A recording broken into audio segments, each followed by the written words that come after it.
leading 4-1 in the top of the sixth. You just heard it on the Blue Jays radio network. They defeat the Tigers 11-4. The Mariners took down the Angels 4-2. Seattle is also acquiring first baseman Josh Naylor from the Diamondbacks. The A's snapped their 4-game losing streak as they topped the Astros 5-2, and the Cardinals outscored the Padres 9-7. In the NFL, the Raiders are releasing defensive tackle Christian Wilkins just 1 year after he signed a 4-year, $110 million deal. The team is voiding his remaining guarantees due to how he has handled his foot injury rehab. He has filed a grievance. Amancio Bolaños.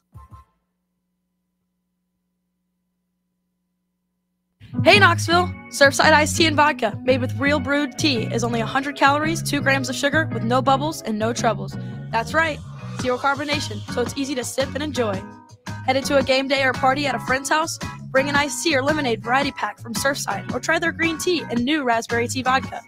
Find the can with the sunset stripes this season. Surfside iced tea and vodka. Sold at bars, restaurants, and stores near you. Surfside iced tea and vodka. Sunshine in a can. Must be 21 or older. Enjoy responsibly. You're listening to FM 105.7 and AM 1340, WKGN Knoxville, and W289CU Knoxville, FANRUN Radio.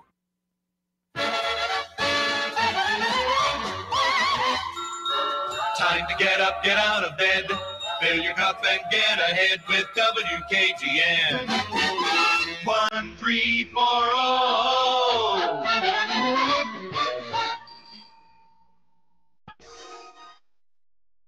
I am untethered and my rage knows no bounds. Ladies and gentlemen. All I know is you never had the makings for varsity athlete. What is it with you and this obsession with this varsity crap? People come to us because we don't sell them and they can't refuse because of the implication. You wonder ever you're a bad man? World needs bad men. We keep the other bad men from the door. Some things are a matter of duty. The world's greatest radio show in Tennessee. That doesn't sound right, but I don't know enough to see it. I was about to take advice from my clown's eyes head first into the shower into the booth. It's Talk Sports with John Reed and Cody McClure.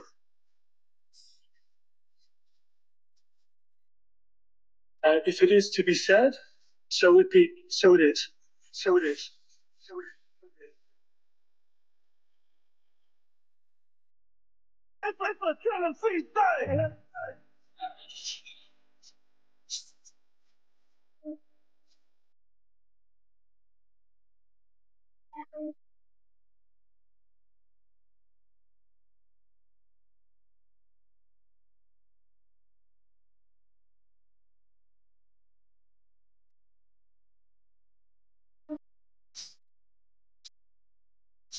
Back in the booth, back on the airwaves, coming at you live from the White Claw Hard Seltzer Studios. Happy Friday morning to you. John Reed, Cody McClure, Bad News Bubba, Intern Jackson. We got breakfast here. It's a special Fan Run Friday. What's Fan Run Friday, you may ask? Well, that means starting at 10 a.m. up until 4 p.m. or until supplies last. We're giving away one free piece of Fan Run merch. We got some merch in the back from parties and special things that we made for the crew. We got some leftover stuff. Everything must go. We're trying to gear it out because the Fan Run merch shop is supposed to launch at the beginning of August. So we got to make room for the new stuff. So we're giving you the stuff that we've had here for the last couple months. So come by SM Athletics. If you want to bring us some treats, you want to bring me a Mellow Yellow or a Mountain Dew or a Coca-Cola, maybe a snack, some cookies or something, come by, see us, grab you a piece of merch. Now, again, it's while supplies last. So if you're a 2XL or 3XL or a small, you come in here, there might not be any for you. I don't know. I did some inventory. I saw a lot of larges and XLs. But still come by and see us. Check it out. Cody McClure, Top of the morning to you. How are you? Good morning, John. Good to be here. Good to be anywhere. If you come by the FANRUN Fantastic Friday, maybe bring me some Zen too. If you happen to be out and about and haven't, and you get here early, because I think I'm down to 1, so and I won't be able to go anywhere till 10 a.m. and I have an addiction, so.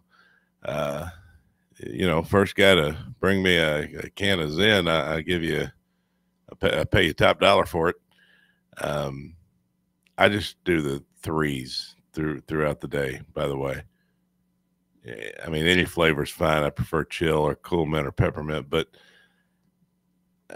some of the guys make fun of me and call me a meow throughout the day. But look, if I do 6s, I can do 6s. Okay, I'm not some little baby bag, I can do 6s, but I got to do them at night. It's a weird thing with my body. I don't know if it's a blood sugar thing or what, but if I do 6s early in the day, I get like shaky. So I have to start my day with 3s. You should be proud of that. It's impressive that you can switch between. Yeah, I can't say from experience whether or not you're a meow, but I will co-sign that many people that Zen do say that to you, to your face and behind your back. Yeah, but they don't understand, because at night I'm doing 12 milligrams. Like I got a 6 on each side of the top lip.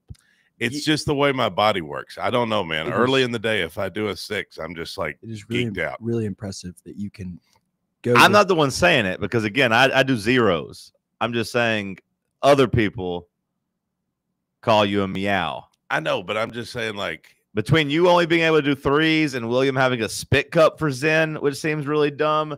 Like, you two are ridiculous. You two are equal at the bottom tier Zenners as far as I'm concerned. No, because I do 6s.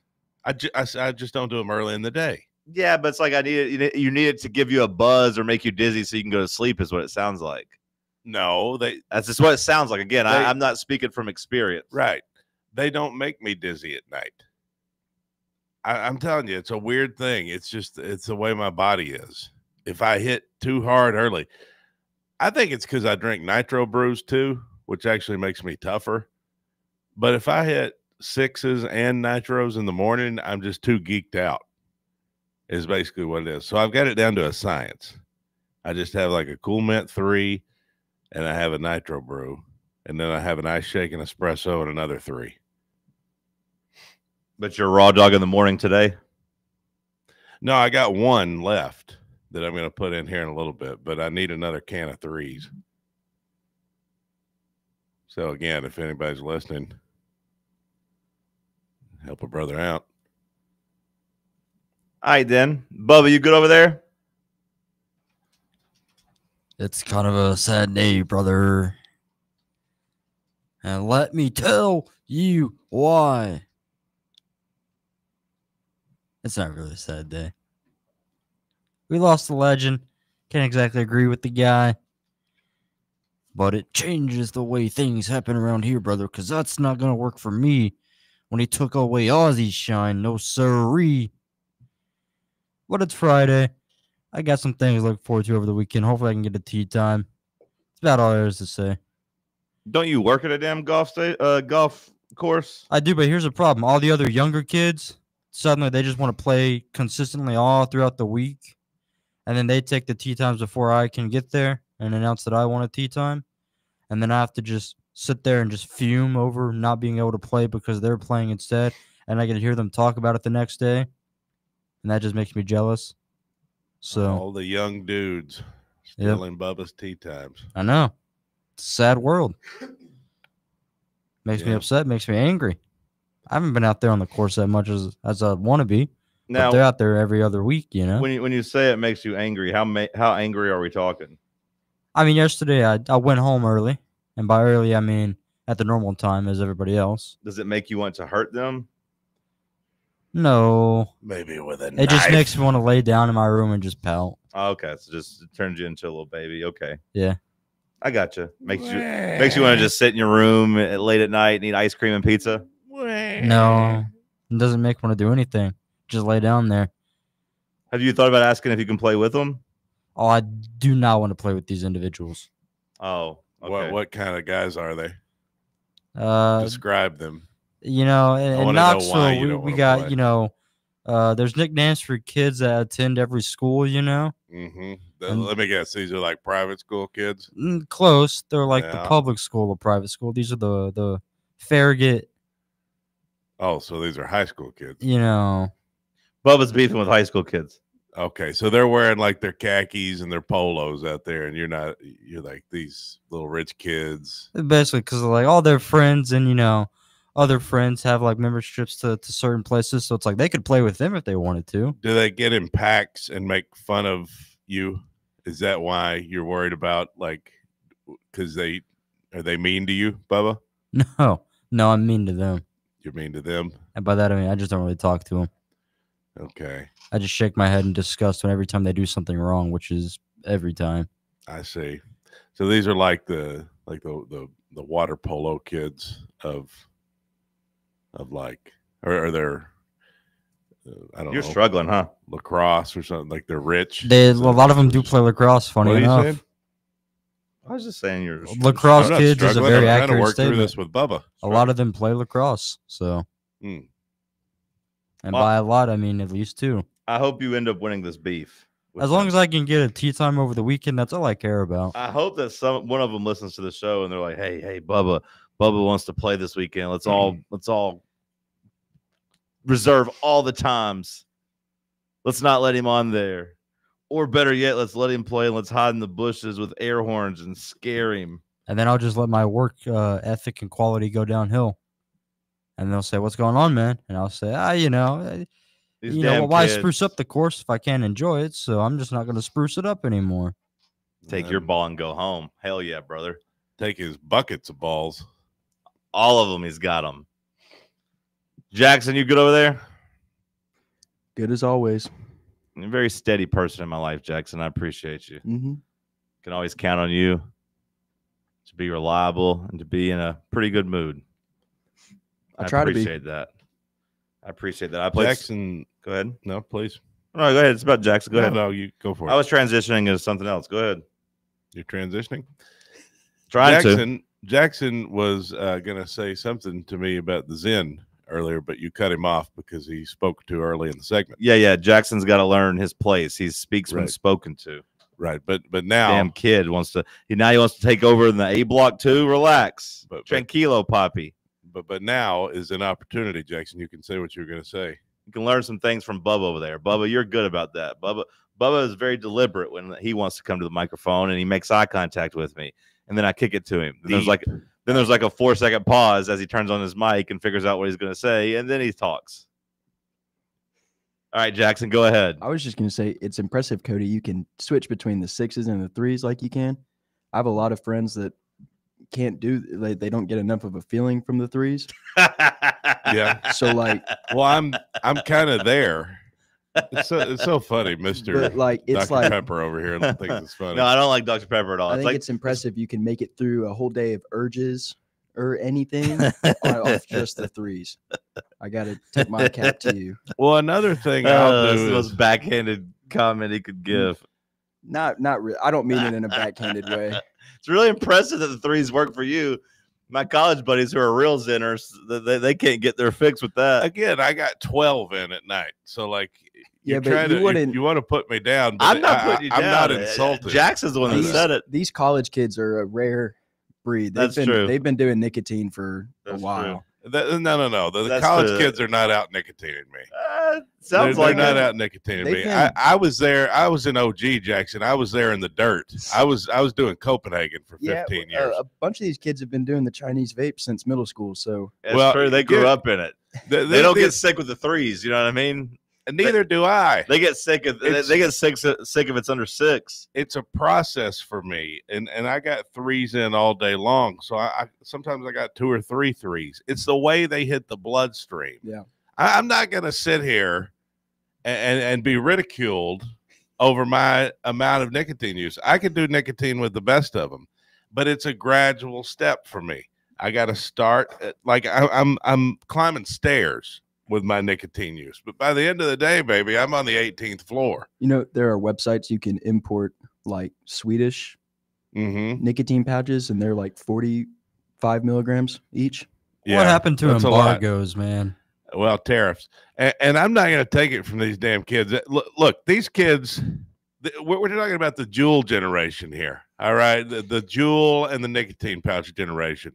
If you weren't smoking Marlboro Reds and Newports and dipping Copenhagen and Skull Peach and Skull Cherry and Skull Grape and Skull Watermelon, Copenhagen Fine Snuff. I used to, when we were teenagers, Jackson, we used to get that dry ass tobacco leaf and bite the end off of it like those old women that you see who are like 100 who are spitting in a big tin. Mm-hmm. Yeah, I know what you're talking about. Jackson, do you know what we call this right here? I've been there. This is when a hit dog hollers over here. Oh yeah, he's going to use his little catchphrase. Here's where he is. Hit dog hollers. I don't have to do the threes. I just get dizzy if I do above the threes. But trust me, I don't have to. I can handle the more. I do 12s before bed. You would die if you had a 3 That's milligrams fun. in. I don't do it. You would throw up. I don't do it. It's fun. Neither do you. You don't do anything above 3 either. Jackson's telling you, don't worry, man. His friends are proud of you that you. As I you just don't sit have here this. and say I do 12s. If somebody gave me a 6 right now, I could do a 6 no problem. I could do a 6 no problem. I stole a 6 a couple days ago from William, in fact, because I was down to my last 3. It ain't a big deal for me to do 6s.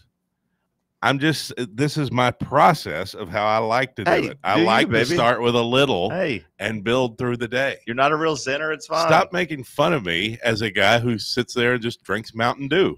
I respect you, and I'm not making fun of you. I don't have to drink the Diet Mountain Dew like you do. You're drinking the Diet hell's that Dew. supposed to mean? Your 3s are like the Diet Dew. I'm a real Dew drinker. I go to the movies. I get me. The hell's wrong with a diet soda? Well, it's like a 3 Zen. It's kind of the same, but it's not really. When I go to the movie theaters, I get 60 ounces of Dew, Bubba, and I drink most of it. That's right. I'm a real Dew drinker. I don't sit over here with Diet Dew. Oh, I want the burn, but not the calories. No, give me the calories. Give me the sugar. I got a real problem taking anything off a guy who can't even do a little nicotine. This guy doesn't even vape. I feel like I could do the 3s. If the way people talk about the 3s, I feel like I could do the 3s. I don't want to, but I feel like I could. Like the way everybody else talks about them seems like it would be as an easy gateway. But you're right. I don't do nicotine. I've only smoked like 3 cigarettes with my Uncle Jackie back when I was like 13. I was like, you know what? That's good for me. Of course, every high school kid goes through the phase when they go on a cruise, like, oh, I'm going to get me a cigar. Gotta be honest, didn't really like the cigar either. Now, I smoked a couple Black and Milds with my friends back in the day when I was running the roads, being a bad boy. Bet you did. Being a bad boy, I was out there smoking some Black and Milds, and I got to say, those were okay, but I don't really care for anything. I don't do nicotine. I do sugar, and I do sugar is pretty much it. Sugar and gambling. Sugar, gambling, and some alcohol. Those are my 3 vices. And smooching. It's crazy that you don't do caffeine and nicotine. I don't need to, brother. I wake up high on life. I get up and start running. I get up and start chasing the world. This energy, it doesn't turn off. This guy's like Elf. He just lives on sugar. I just wake up. I don't even have any sugar in the morning. It's usually at lunchtime before I have sugar, at least like 11 a.m. Yeah, that big soda. Well, I know what's in that cup. It's water. It's water. That's Sprite. No, I drank a Mountain Dew on like Tuesday because I had a little bit of a headache. But I don't really drink. I successfully kicked the soda during the show because it just makes me burp. It gives me like acid. I have to hiccup and burp whenever I'm doing it. So it's not good for radio. So no, I don't even get the sugar till about now. Sometimes I leave right after the show and get one like at 10:30. So I won't say it's just 11. I just love caffeine and nicotine. It's such a great combination in the morning. Hey, and then I'm not judging you. Do your thing. That's fun. It used to be a cigarette and a cup of black coffee, but nowadays people have, society's advanced. So we still got the black coffee, but it's cold. There's a part of me that wants to figure out if I'm actually addicted to soda because I don't know if I am. Like I do think if I was like, I'm not doing it anymore, I could do it and just quit because I have. Oh, before. You're addicted. Well, I don't know if I am or not because when I've quit before and it's like, it's fun. Whenever I was actually like losing weight and stuff, I was like, no more soda. How long did that last? About 7-8 months. Okay. Well, you quit, a few months ago. And that lasted a day. Well, yeah, that's what I said. But it wasn't an addiction. It was more so just like, man, the older I get, the less things I have that makes me happy. And like that makes me happy. I enjoy the burn of a soda. I like it. It wasn't. I don't think it was like my body was shutting down. Now maybe now it would, but like it's just I just want one. I just like it. Mm-hmm. It's not like I get jittery without it, but I don't know. Maybe I am because I don't ever like really test it anymore. Everybody needs a vice or two. That's what I told Tim because we were going to do it together. And I was like, man, I gotta be honest. I just look forward to my soda. I was like, I ain't got a lot of things in life that make me happy anymore, and getting one makes me happy. So I'm gonna do it. I'm sorry, I'm not quitting. And he said, me too, brother. He had already probably had like 3. For you, it's sugar. For me, it's nicotine. A little nicotine. For Bubba, it's caffeine. For Jackson, it's liberal tears. We all have. I don't do caffeine. Huh? I don't do caffeine. I was just making a joke, Bubba. I had to just say Bubba's, something for you. Bubba's love are shirts. He loves shirts. Yeah, I don't really know what you're addicted to, Bubba. What did you say you're addicted to? Did you watch South Park yet? Speaking of liberal tears? No, I haven't yet, but I think it's gotten some conservative tears too, based on the commentary I've seen. Yeah. My right-wing friends are rattled about it. Never funny. South Park hasn't been relevant in 20 years. Yeah. Yeah, my right-wing friends are very rattled. But the libs probably are too. I don't really know why. I mean, it's just a joke. It's just a TV show at the end of the day. I don't know why people get so upset. Because people are well, really dumb. I will say, yeah, I was disappointed. It felt like this episode of South Park, the comedy was a lot like Family Guy, where they just made it really blatantly obvious what they were trying to do. No. You see, no. You're not gonna throw that insult in. What they were doing, well, A, it was obvious, but B, that was steeped in callbacks. That was steeped in early season nostalgia with the devil and Saddam. Now the devil's with Trump. One of these days, I got to sit down and watch South Park. There's a lot of episodes, brother, so I don't know if I would suggest that, but brother, you got to find the forbidden episodes, brother. Oh, I know about those. All right, Bubba, send us a break. You can tell us your addiction. When we come back, it's Talk Sports on FanRun Radio. Congratulations. You found sports radio that doesn't suck. This is FanRun Radio, Knoxville. A brand built in Tennessee and born from the love of the game. Inward Half revolutionizes golfing comfort. Crafted by a former pro and dedicated enthusiast just like you, our luxury performance wear guarantees you stay cool and comfortable through every swing and every day. We're not just a brand. We've set out to create a lifestyle for those who understand that impeccable style and premium performance are a hole-in-one. Enjoy the walk-in with Inward Half. Hey, Pack Rat. Yeah, you. Are you moving cross-country and you just don't know who to call? Call us right now. Listen, you've probably seen one of our containers in your neighborhood, but did you know that we can help you move anywhere in the United States? It's real simple. We'll drop a container off at the location you tell us to bring it to. You pack up your valuable possessions at your leisure. They stay safe right in your home. And when you're ready, call us. We'll come and pick up the container and give you a scheduled date of when your furniture and the other possessions will be at your new home. So if you're moving across country or across town, be a Pack Rat. Join the Pack Rat family. Call Pack Rat right now for your free quote. See y'all later, Pack Rats. Call 800-965-1298. 800-965-1298. 800-965-1298. That's 800-965-1298. Ready to launch your career? Axle Logistics is a leading third-party logistics company where excellence is an energy. With an award-winning culture, Axle proves that positive outcomes come from a positive environment and a work hard, play hard mentality. At Axle, the drive for success is infectious. And with an uncapped commission structure, hard work isn't just noticed, it's rewarded. For those with big goals and even bigger dreams, Axle Logistics is the place to start your career. Are you looking for a treat that will knock it out of the park at the next watch party? Just like your favorite baseball team, Crumble brings the best lineup week to week with an expanded roster that includes key lime pie, strawberry cake, or my personal favorite, Monster featuring M&M candies. Let Crumble treat you to the best cookies in the game. Download the Crumble app and start earning rewards. You can even vote monthly on what flavors you would like to see at any store of your choice. Warmer weather is here, so get to the ballpark, but don't miss the cookies. Now, it's time for your Atlanta Braves morning update, presented by Tidal Wave Auto Spa. Get clean car happy at any of the 250-plus Tidal Wave Auto Spa locations today. Braves start a 3-game set against the Rangers. I'm Barrett Sully, and this is your Braves Radio Network morning update. Get clean car happy all season long at Tidal Wave with exclusive membership discounts, giveaways, and more. Visit TidalWaveAutoSpa.com/Braves for more information. The Braves dropped a 3-game set to the Giants and a 3-game set to the Yankees on the previous homestand. They dropped a 26-26 at home this season. They'll look to get back on the winning track tonight in Arlington, Texas, against the Texas Rangers. Nathan Eovaldi, the veteran, going for the Rangers. He's 7-3, has a 1.58 ERA this season, 94 strikeouts, and an 0.85 whip. Joey Wentz going for the Braves. He's 2-1, has a 5.71 ERA and 36 strikeouts, of course. This 9-game road trip includes the trade deadline. We'll see if the Braves make any moves between now and August 1st. For leadoff show coming your way, 6:50 Eastern, 5:50 Central. First pitch against the Rangers, 8:05 Eastern, 7:05 Central on the Braves Radio Network.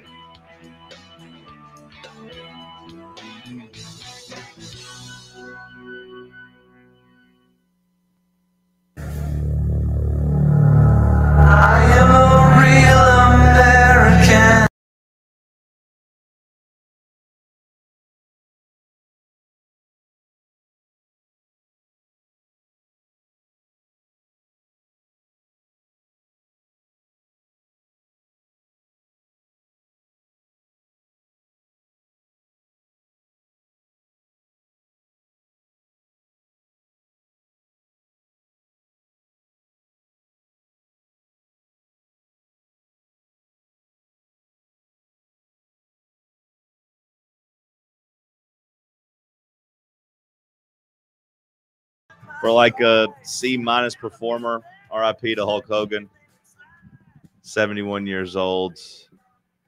One of those, like we talked about with Ozzy Osbourne, that you said you felt shocked and surprised when you saw that he died. And I was like, he's 76, and they kind of said goodbye to him. I don't know why you'd be shocked. But I got to say, like, it was kind of jaw-dropping when a 70-year-old wrestler that took a lot of steroids was pronounced dead, yesterday around lunch. It was one of those things I did not see coming, so maybe I owe you an apology. Are you being sarcastic? No. I mean, I feel like it was a lot more surprising that Hulk Hogan died than it was that Ozzy died. Well, okay. Well, I was trying to be fair to you because you were talking about being shocked when Ozzy died. And I was like, you could have seen it coming, 76 years old. Shocked. I mean, it's just the moment it happens. It's like, oh, wow, Ozzy died. No, I was legitimately floored when Hulk Hogan died. Now, just floored in the sense, Bubba, that it just wasn't on my radar. Not obviously it makes sense. Like I said, 71-year-old wrestler, took a lot of steroids. I was unaware that there was health problems the day before that Jimmy Hart was talking about. So apparently, I guess this wasn't necessarily fast for the Hulkster, but it was just one of those things. I'm just scrolling my timeline, minding my business, just happened to look at my phone, and boom, Hulk Hogan's dead, reports TMZ. So then, because I don't want to get fake news, I have to go and search his name to make sure that other places are saying it too, and that I haven't been duped by some fake wrestling account. I always look at it, once TMZ says it, I always feel like it's it was per TMZ. It wasn't like TMZ's actual tweet. It was like wrestling account. Yeah, there's a bunch of wrestling accounts that hit my timeline, and it was like Hulk Hogan dead per TMZ. So then I have to go verify that TMZ is the one actually saying it. And then TMZ does sometimes kill somebody too early. Yeah. Do you ever get this is going to sound messed up, but do you ever get a kind of a thrill when you see the TMZ death report? Oh, I got to say, not to be too morbid, but I got a little bit of a thrill with Hulk Hogan dying. And it wasn't so much that I wanted him to die. Now, I don't really like Hulk Hogan, but that's besides the point. I wanted to be the one that told Voss Tim 85 because Voss Tim 85, it's like his hero, and I wanted to be the one to break the news to him. So I was a little giddy about that. So I just texted him the tweet. And then later, I was wondering why he never responded to me. And then after lunch, I happened to look at my phone and saw that he had tried to call me twice while I was doing a video. So I was like, oh, okay. So at least he did try to contact me. So I called him, and he was just like, oh, man. He's like, I was riding bikes on the beach when I got the call, he's like, I had to just pull over and stop for a while. He's like, I'm hurting, brother. He was talking about how they were 2.5 hours away from Clearwater, where Hulk is headquartered and where I guess he has his bar and stuff. And he was debating whether or not he was going to drive over there and drop off some flowers and and join in the vigil. But that made me giddy. He probably really didn't want you to be the one to break the news, given some of the things you've said about Hulk Hogan. I don't like Hulk Hogan. And the people I respect in the business, they don't like Hulk Hogan either. That's without all the racist stuff. Come on. The man just died. That's fine. And look, I think it's okay when somebody dies to talk about everything that's about him. I think that's a part of his legacy was getting caught having sex with his friend's wife on camera, talking about how sushi was giving him diarrhea and how he wasn't feeling good. Up right now. You got to bring it up today. It's the whole story. Now's not the time. You want to talk about Brooke Hogan's little R&B career she had for a little bit? Because she had a song with Paul Wall that I liked back in the day. Hogan Knows Best. Pretty good reality show. He's an icon. I think it's funny. That he missed out on the George Foreman grill. He was supposed to be the pitch man for George Foreman, but he didn't answer his phone. His agent tried to call him back. Hey, they're offering you a blender or a grill. I think you should take the grill. Call me back. And he said by the time he called it back, the agent had already called George Foreman and pitched it to him. It was going to be the Hulk Hogan grill? It was going to be the Hulk Hogan grill, but instead it was the George Foreman grill, which I got to say flows a lot better than the Hulk Hogan grill. That's what George Foreman's known for. It made him literally hundreds of millions of dollars. It probably would have been different. It had been Hulk. It wouldn't have worked. He wouldn't have been a good pitch man. Yeah. Did he end up with the blender? He ended up with the blender, and he said the blender was terrible. He said the blender would break and it just flopped. Nobody bought it. Yeah, most blenders, I feel like, do break. Hulk was a polarizing figure for sure. Well, for a while, I don't think he was. He definitely became polarizing the older he got, though. Toward the end, yeah. Once all the people on the internet found out that he said the N-word one time, it was over for him. But the last memory I have of Hulk, I went back and watched this video yesterday, and I remember seeing it a couple months ago. Was him showing off his refrigerator and all the healthy stuff in it, and how he had given up alcohol and he's drinking kombucha juice. And now, when was this? Because then he turned into be a beer pitch man and was drinking that beer all the time. Well, I don't know. I feel like it was just a year or two ago. Well, see, no, he became a beer pitch man with his Great American Beer. So he went back to the booze? Yeah, he was back on the booze. So he's kind of a fraud. And what you need to know about Hulk Hogan is that he was a professional liar. He lied about a lot. I know that. Does that mean he went back to was he just because he was pitching the beer? Does that mean he would be drinking it too? He would do promos where he was drinking the beer too. Well, I mean, it's sometimes I feel like you can pitch something and not necessarily be drinking. Well, no, but he was drinking it while pitching it. It's if I talk about how White Claw, for example, here in the White Claw Hard Seltzer Studios, love White Claw, drink refreshing, cold White Claw, game days this fall. But me, I drink beer. Yeah, I mean, the last time I saw you try to drink White Claws, you opened up 9 of them and were leaving them half drunk around this girl's apartment. Yeah, I know. I kept thinking I'd like it. I was like, no. Before you went, try another one. Knocked all the stuff off of her office. Yeah. Ruined all that for her, but try to find some new material. Hulk Hogan, yeah, I mean, what a guy, huh? Overrated as far as I'm concerned. But it's sad that you're doing this the day he dies. This last thing, I mean, it is kind of Bubba probably enjoyed it like I did, but the last time WWE trotted him out there so that he could come out and promote his beer. Oh, I got a new tag team partner, brother. The best tag team partner I've ever had. Great American beer. Boo! And the WWE and Netflix. Boo! Boo! Just getting mercilessly booed. I think it's very distasteful that you would do this the morning after it. I don't know Hulk Hogan anything. He's not my hero. Kind of like Flavor Flav said about John Wayne. Elvis was a hero to a million. I guess he said more so about, I guess Chuck D was the one that said it more about Elvis. Elvis was a hero to millions. Elvis was a hero to millions, but he never did bleep for me. Just another racist. And then Flavor Flav came in. I was like, mother, bleep him and John Wayne. And I was like, I don't know why John Maybe I don't know enough about John Wayne's history, but they didn't like John Wayne either. But Hope never did nothing for me, brother. I was a WWF guy, so when he was doing all that stuff in WCW, I didn't really care too much about it. And honestly, he is the picture of 80s nostalgia. I've been on record before. I think the 80s the most overrated decade ever. I don't think anything cool came from the 80s, and he is the face. He is the face of that. Okay, first and foremost, the 80s take, you're wrong on that. A lot of great movies came from there. I actually agree with that. John Hughes absolutely just, put the 80s in his pocket and ran with it. John Hughes? Yeah, he's a director for, I want to say, The Breakfast Club, like, not Fast Times at Ridgemont High, but like... You're talking about the Brat Pack movies? Okay, you call him Brat Pack. No, I didn't coin the phrase Brat Pack. A lot of people called him that because there was the Rat Pack, Sammy Davis Jr. and all that. They did their movies, and then in the 80s, there was the Brat Pack where it's like Emilio Estevez and what's her name, the old redhead from Pretty in Pink and 16 Candles, all those movies. Is that what you're talking about? Yeah. That's what you're going to come to me defending the 80s, 16 Candles and the Breakfast Club, which, look, I like the Breakfast Club. I saw it a couple times. And Hulk Hogan. All overrated. The Breakfast Club, overrated. Molly Ringwald was who I was thinking about. It hit me.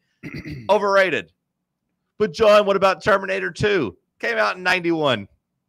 The music was terrible. I mean, the 80s music it really took a downfall. Now, I will say I would have liked to have seen the 85 Bears.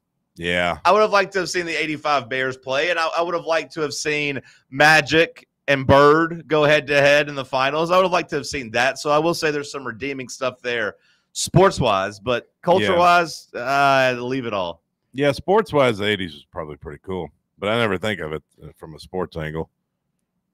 Going back to Hulk Hogan for a second, Frank Furter in the comments, great name, wants to know, is Hogan turning heel the best moment ever in wrestling? It's the most shocking moment, probably. It is one of the most iconic moments. Like whenever I did my Hulk Hogan, moratorium on social media, whenever I did my little video, I was trying to be fair, and I said he's front and center of 3 of the more iconic wrestling moments. Like, I mean, you can't argue that he is not a top wrestling star. Do I think he's a good wrestler? No. Do I think he had the worst finishing move ever? Yes. Do I think he was bad at promos? Yes. Do I think he was a selfish jerk in the business? Yes.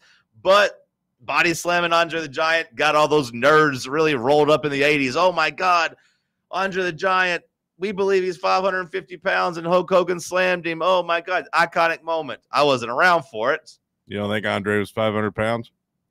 I don't think he was 500. I don't think he was 7'6", 550 pounds like they were billing him to be. And I don't think Hulk Hogan was 345 with 224-inch python arms. No, I think it was all exaggerated. A little overinflated. Yeah, I mean, I think that's common in wrestling. It's common. You don't think Hogan was a good promotional guy? Oh no, he was like I said, he was prepackaged very well. Now Vince McMahon himself says, "Hey, Hogan was just the right place. He was just the right guy, the right place, and all that." Like I basically said, he could have made anybody Hulk Hogan. Vince McMahon takes credit for Hulkamania.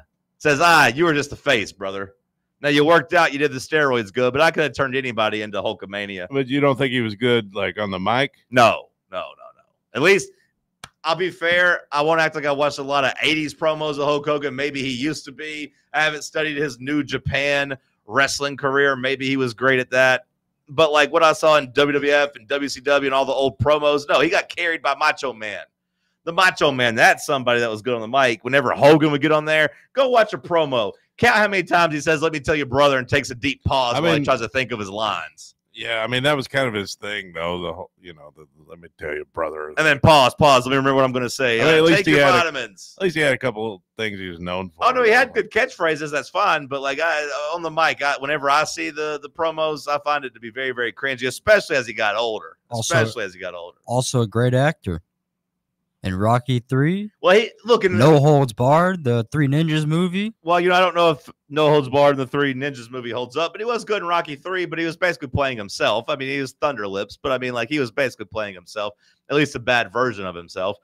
And I give him credit. He put the wrestling business on the map and made it mainstream. Like he was the crossover star. Like he was vital to getting it on MTV and having it, blow up. So like there is no wrestling business as we know it without his run. So I give him his flowers for that. I talked about, him body slamming Andre the Giant, the NWO heel turn. You never mentioned him and The Rock at WrestleMania. That was the third one I was going to mention. It was in my video, Bubba, in case you didn't watch it. So I did mention it. Thank you very much. I'm trying to let each one breathe. That's what you do as a radio professional, but it's fine. Go ahead. Well, actually, John, you didn't even say him and Hogan or him and The Rock, which I will say I wasn't really watching at the time, but I went back and watched the match, and it's electric. It's electric. I get it.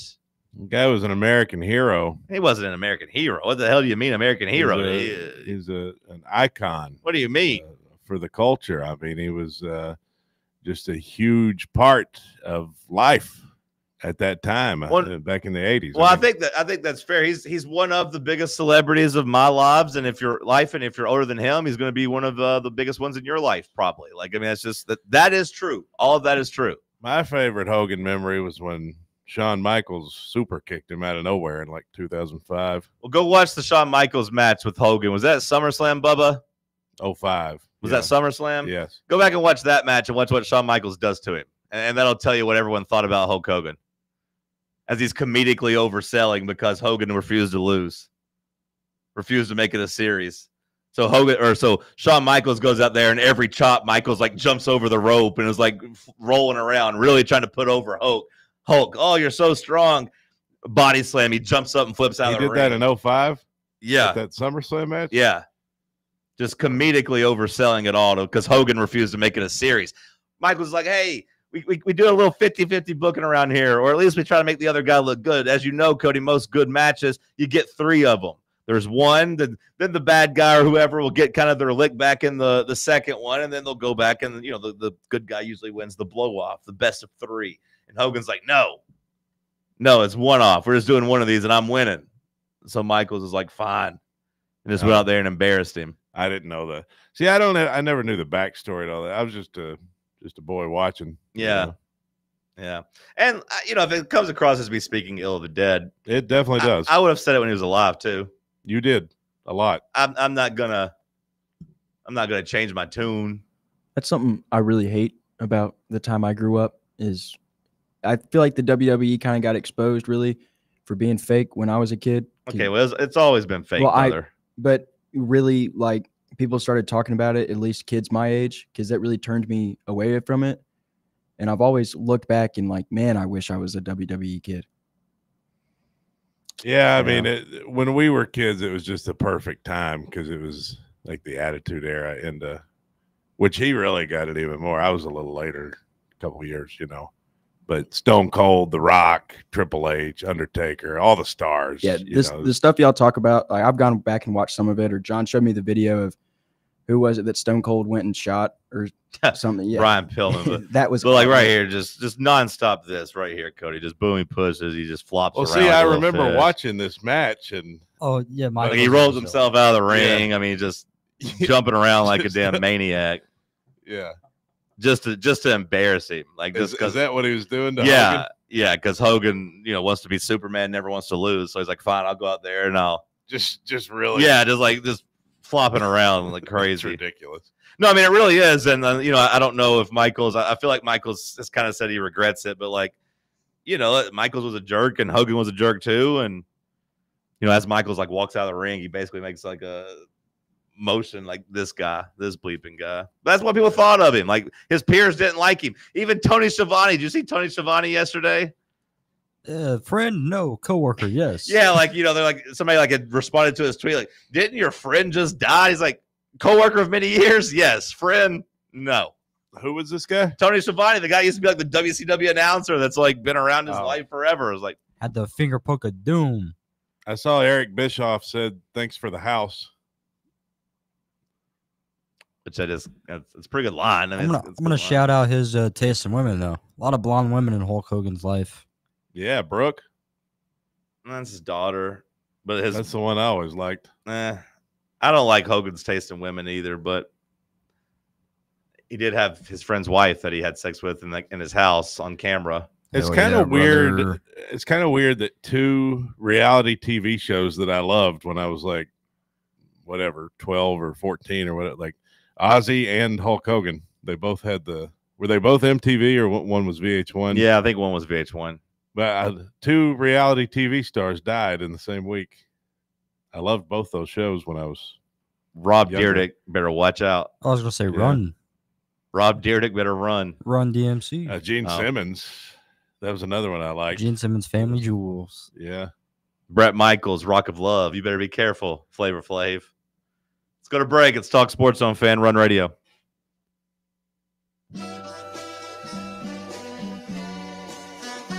You're listening to Fan Run Radio, the sports humans. Rickard Ridge Barbecue, located in beautiful Cove Lake State Park.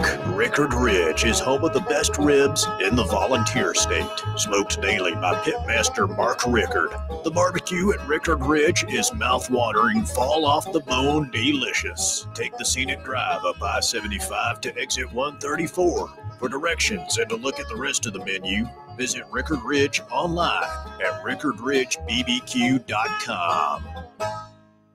White Claw is taking hard seltzer to new heights with White Claw Surge. At 8% alcohol, White Claw Surge is a stronger wave of refreshment that doesn't compromise on taste.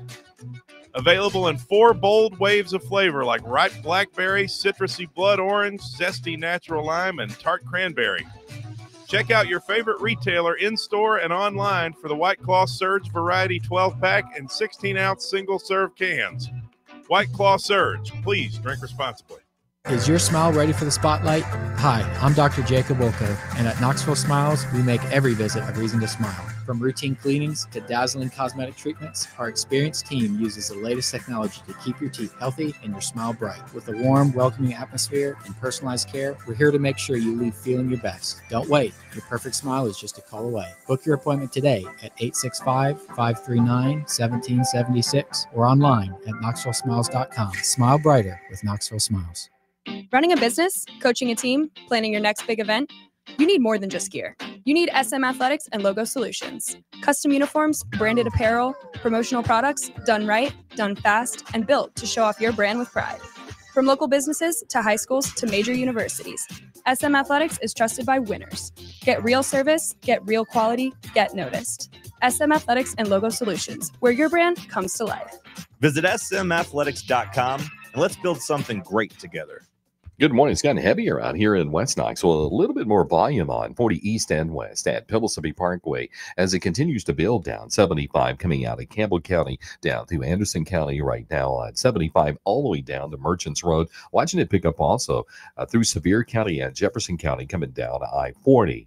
Hey, Amco Transmission, serving East Tennessee since 1962. Call Amco Transmissions in Knoxville, 832-8686. I'm Commander Chuck with your on-time traffic.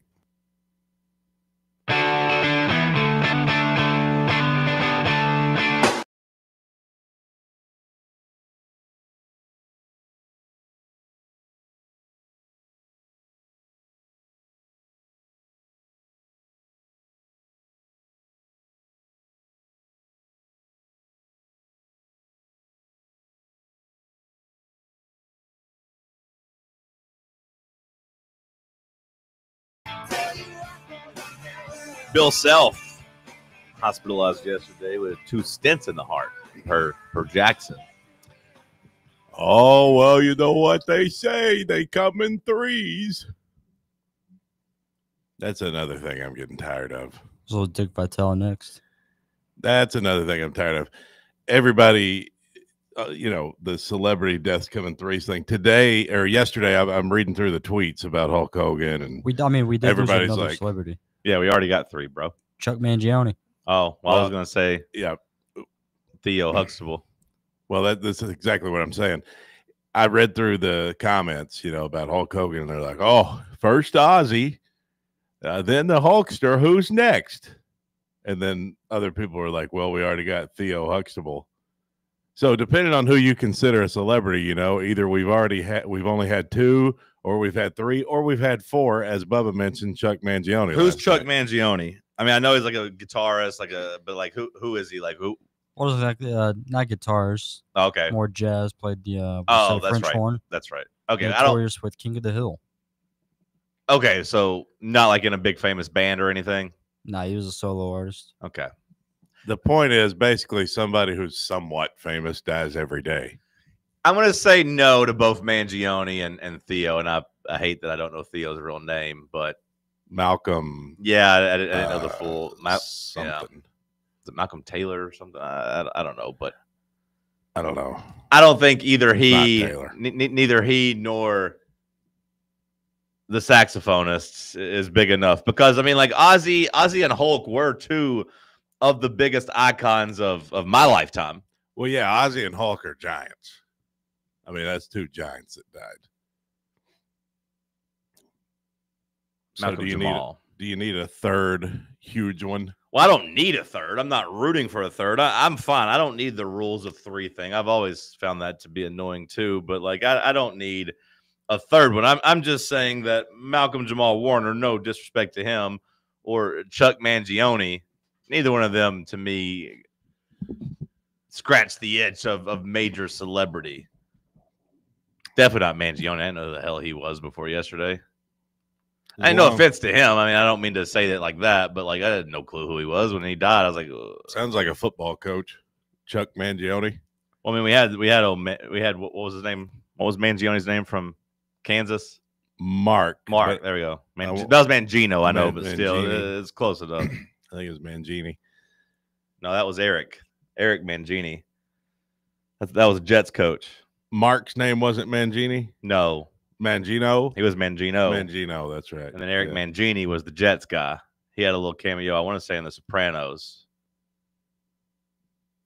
If I remember correctly. They loved him. The Jets fans, they loved him. I wonder who will die next. Hopefully not us. As long as Keith Richards stays alive, I'm good. Yeah, I don't know if he's famous enough to really meet this criteria either. Yeah, that's true. Nobody knows who the If it was Mick Jagger, maybe. If it's Jagger, that player would. of the Rolling Stones is. If it was Mick Jagger, he would be on the level that we're talking. Oh yeah, Yeah. You don't think Keith Richards is on the level of Ozzy and Hulk Hogan? No. As the Hulkster? I think that's wrong. As the Hulkster, again, Mick Jagger is. Is Hulkster above Ozzy to you? I mean, to me, yes, because I don't listen to, Black Sabbath type of music. I never really liked the reality show either, but Ozzy Osbourne's very famous to me. Like, I mean, I remember all the, the commercials he was on. I mean, I saw enough of the show to know that it was like really famous, and like I didn't really love it. That's an interesting one. I don't know who's more famous. To me, Hulk Hogan is, but to you, I can see because he's more a part of your life. Right. I feel like they're kind of equal to me. Although I was more of a wrestling fan than I was a hard rock fan. I mean, so to me, they're both just megastars. I mean, to me, they're both just A+ listers, though, of my lifetime in terms of fame. Like, not even Ozzy's rock career, but just the post life. I mean, Sharon's very famous. I mean, the show, the commercials, the urban legend or whatever of the bat, him biting a bat's head off. I mean, that's pretty. Snorting the line of ants. Yeah, well, the snorting the line of ants, I don't think reaches the biting a head off a bat level. But like, yeah, I mean, he's somebody that pretty much everyone from age 25 on like is familiar with Ozzy Osbourne. Jackson, I mean, you're 21 years old. Were you aware of Ozzy Osbourne? Yeah, I was raised on classic rock, but okay. My dad was more of a Van Halen and that kind of rock. Kind of Van Halen. You already said that yesterday. Did you know the story about him biting that bat off the head off of a bat? I have heard about that. What about him taking his ribs out so that he could pleasure himself with his mouth? That was Maryland. I was trying to set him up. Oh. Yeah. Well, I didn't know that. I don't need you to actually. I mean, you don't think I know? I wasn't trying to actually. That's exactly what you did. I thought that was somebody else. Well, I didn't know what you were doing. John. I didn't know what you were doing. Well, I know. Give me a second to breathe. You don't think I know the urban legend about Marilyn Manson? I created that urban legend. I was the one. You I'm the came one. up with that? I'm the one that started spreading that around. I know. I didn't need any actually, because that's not scientifically possible. He's tried. You've tested it. I'm sorry, are you a doctor? You can't stay alive after removing your rib cage. No, it's just the bottom rib. He just removed the bottom rib, is what the story was. He took out the bottom rib. that he could. I had never heard of that, and had Cody not actually, I would not have believed that. Okay. Well, it wasn't thanks, supposed Cody. to be a actually. It definitely Jackson was. You doesn't couldn't believe in wait to say. science. You couldn't wait to say. I thought that was Marilyn Manson. Well, I didn't know you. I thought that was Marilyn Manson, John. I thought you believed that. No, I never know what you believe. I'm hip to the urban legend. I'm believe hip in a to lot of pop odd culture. things, that is- I'm hip to pop culture. I know what the hell's going on. I was trying to see if he was like, oh yeah, I've heard that. I was gonna be like, oh, well, actually, I was trying to So say you him were gonna up. well, I was trying to, but you wouldn't let it breathe. It's like you wouldn't let Bubba's joke breathe yesterday. What joke? Damn Kool-Aid man, Bubba made a busting joke? through. Yeah, he was trying to. About what? What was it, Bubba? He cut you off at the knees on. I don't know. That was yesterday. It was good too. You tried to do something, and Cody hit you with the punchline before you could even do it. Oh, act like you don't do it all the time. Sometimes You cut my jokes off all the time. Well, I'm the 1A on the show, brother. Yeah, well, I'm the Hulk Hogan. A1. If you're the 1A, I'm the A1. I'm Hulk Hogan. You're Macho Man. Some people might like you more. Some people might consider you more talented, brother. But it don't matter because I'm the head honcho. People come just for like you. Hulk Hogan. People come for you. They stay for me. That's fine. You could say that about the Macho Man too. But it don't matter, brother, because 1A, 1B, A1. The really Hulk Hogan B1. comparison makes I'm so much A1. sense. If you're A1, you get here before 7:03 a.m. Oh yeah, this guy never been late. Somebody's got to put the traffic in. You weren't putting the traffic in when you were late. You were coming Did through you the hear door. traffic play today, Bozo? I heard the door open at 7:03, and you come in disheveled. Have you I heard traffic? that. Have you heard the two traffics? I mean, no, but I'm not saying that means it didn't play. I don't need a traffic report. I'm sitting here doing a radio show. There's a lot of traffic outside. I'm not outside. I'm inside. Need to be inside all weekend. It's going to be really hot. Not to step on Witcher's weather report, but heat index supposed to reach the hundreds. Hotter than hell. I imagine hell's still hotter, but it's going to be hot. Hour one of the books. Hour two coming at you. We'll kick it off with some headlines. Let's talk sports on FanRun Radio. Check out our new and improved website at fanrunradio.com. Hey Knoxville, Surfside iced tea and vodka made with real brewed tea is only 100 calories, 2 grams of sugar with no bubbles and no troubles. That's right, zero carbonation, so it's easy to sip and enjoy. Headed to a game day or party at a friend's house? Bring an iced tea or lemonade variety pack from Surfside or try their green tea and new raspberry tea vodka. Find the can with the sunset stripes this season. Surfside iced tea and vodka, sold at bars, restaurants, and stores near you.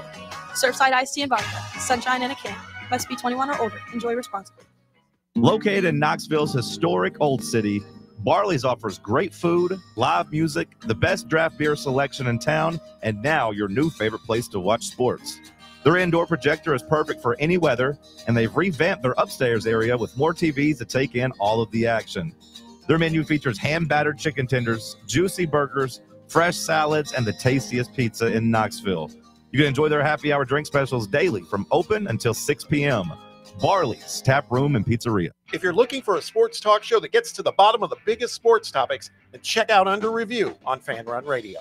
I'm Bob Baskerville, and every day, Sam Beard and I cover the latest news on the Vols. We also widen our view to cover what's hot in the SEC. From local and national media pros to the coaches and players we all root for, we have the best guests and experts anywhere.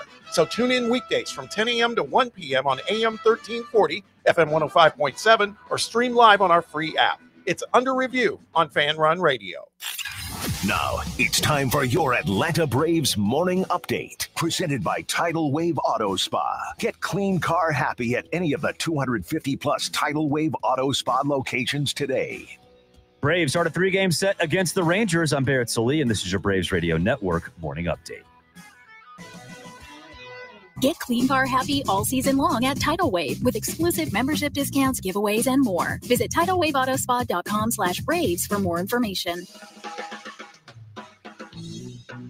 The Braves dropped a 3-game set to the Giants and a 3-game set to the Yankees on the previous homestand. They dropped to 26-26 at home this season. They'll look to get back on the winning track tonight in Arlington, Texas, against the Texas Rangers. Nathan Eovaldi, the veteran, going for the Rangers. He's 7-3, has a 1.58 ERA this season, 94 strikeouts, and an 0.85 whip. Joey Wentz going for the Braves. He's 2-1, has a 5.71 ERA and 36 strikeouts, of course. This 9-game road trip includes the trade deadline. We'll see if the Braves make any moves between now and August 1st. For leadoff show coming your way, 6:50 Eastern, 5:50 Central. First pitch against the Rangers, 8:05 Eastern, 7:05 Central on the Braves Radio Network.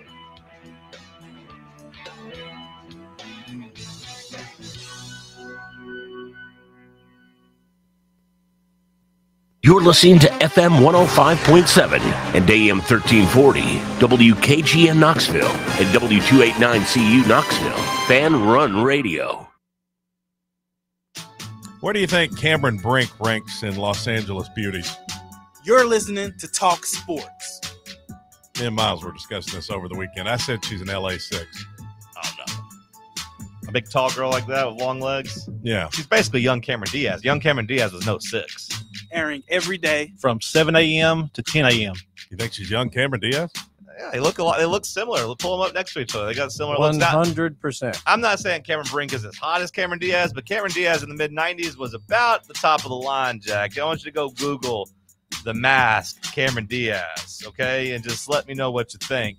On 1340 WKGN. Maybe big and tall is not my thing. I'd say your closet begs to differ. That's pretty good. That's good. That's the line of the day so far. I've always just really hoped for a big and big store. I really don't need the tall. California.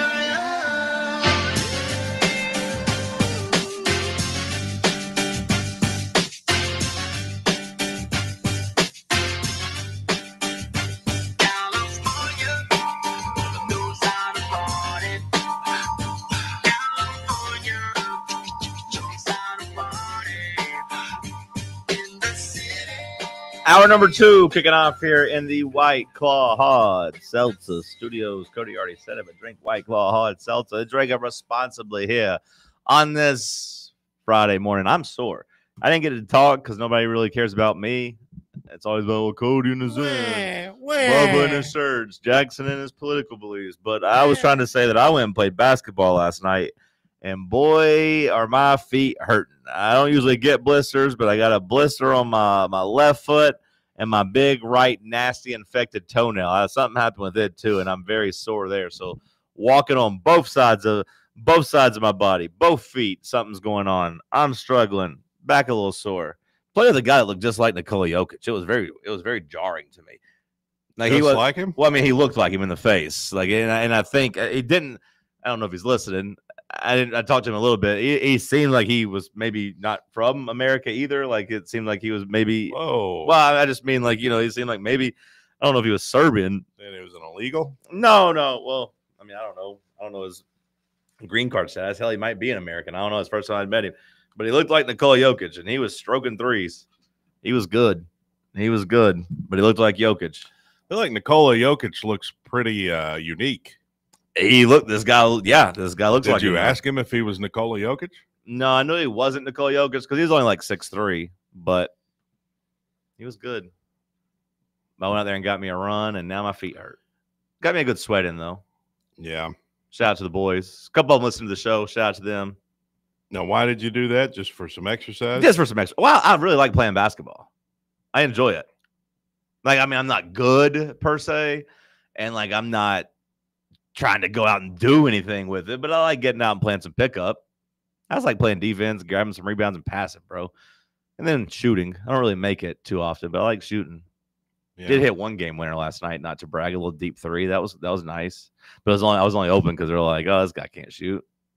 Sometimes you got to pull a trigger. Sometimes you got to look around at your teammates, Cody, and they're all tired, and no one was wanting to drive, no one's wanting to do anything. So they like threw it out to me. So I was like, oh, well, I'll shoot this. Sure, why not? Swish, game winner. And it feels good, but also bad at the same time that I just know the people on the other team are like, really? This guy hits a three to win? This is how we're losing, is this guy hits a shot. You just got to tip your cap to it. You got Rajon Rondo / Russell Westbrook without the athleticism hitting this deep three. We can live with that. It is tough the older you get, having to do physical activity. It makes you sore. You know, it seems like it gets harder and harder. I wore thick socks. That was a problem. I wore thick socks. I don't usually wear thick socks when I play, and I think that's what contributed to my blister because my Trae Young sneakers would never.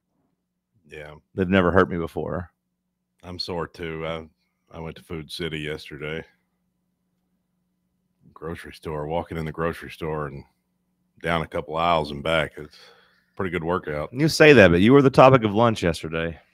Oh, yeah? Yeah, you were the topic of lunch yesterday. How we can get you moving around. Oh, that's nice. Save your life.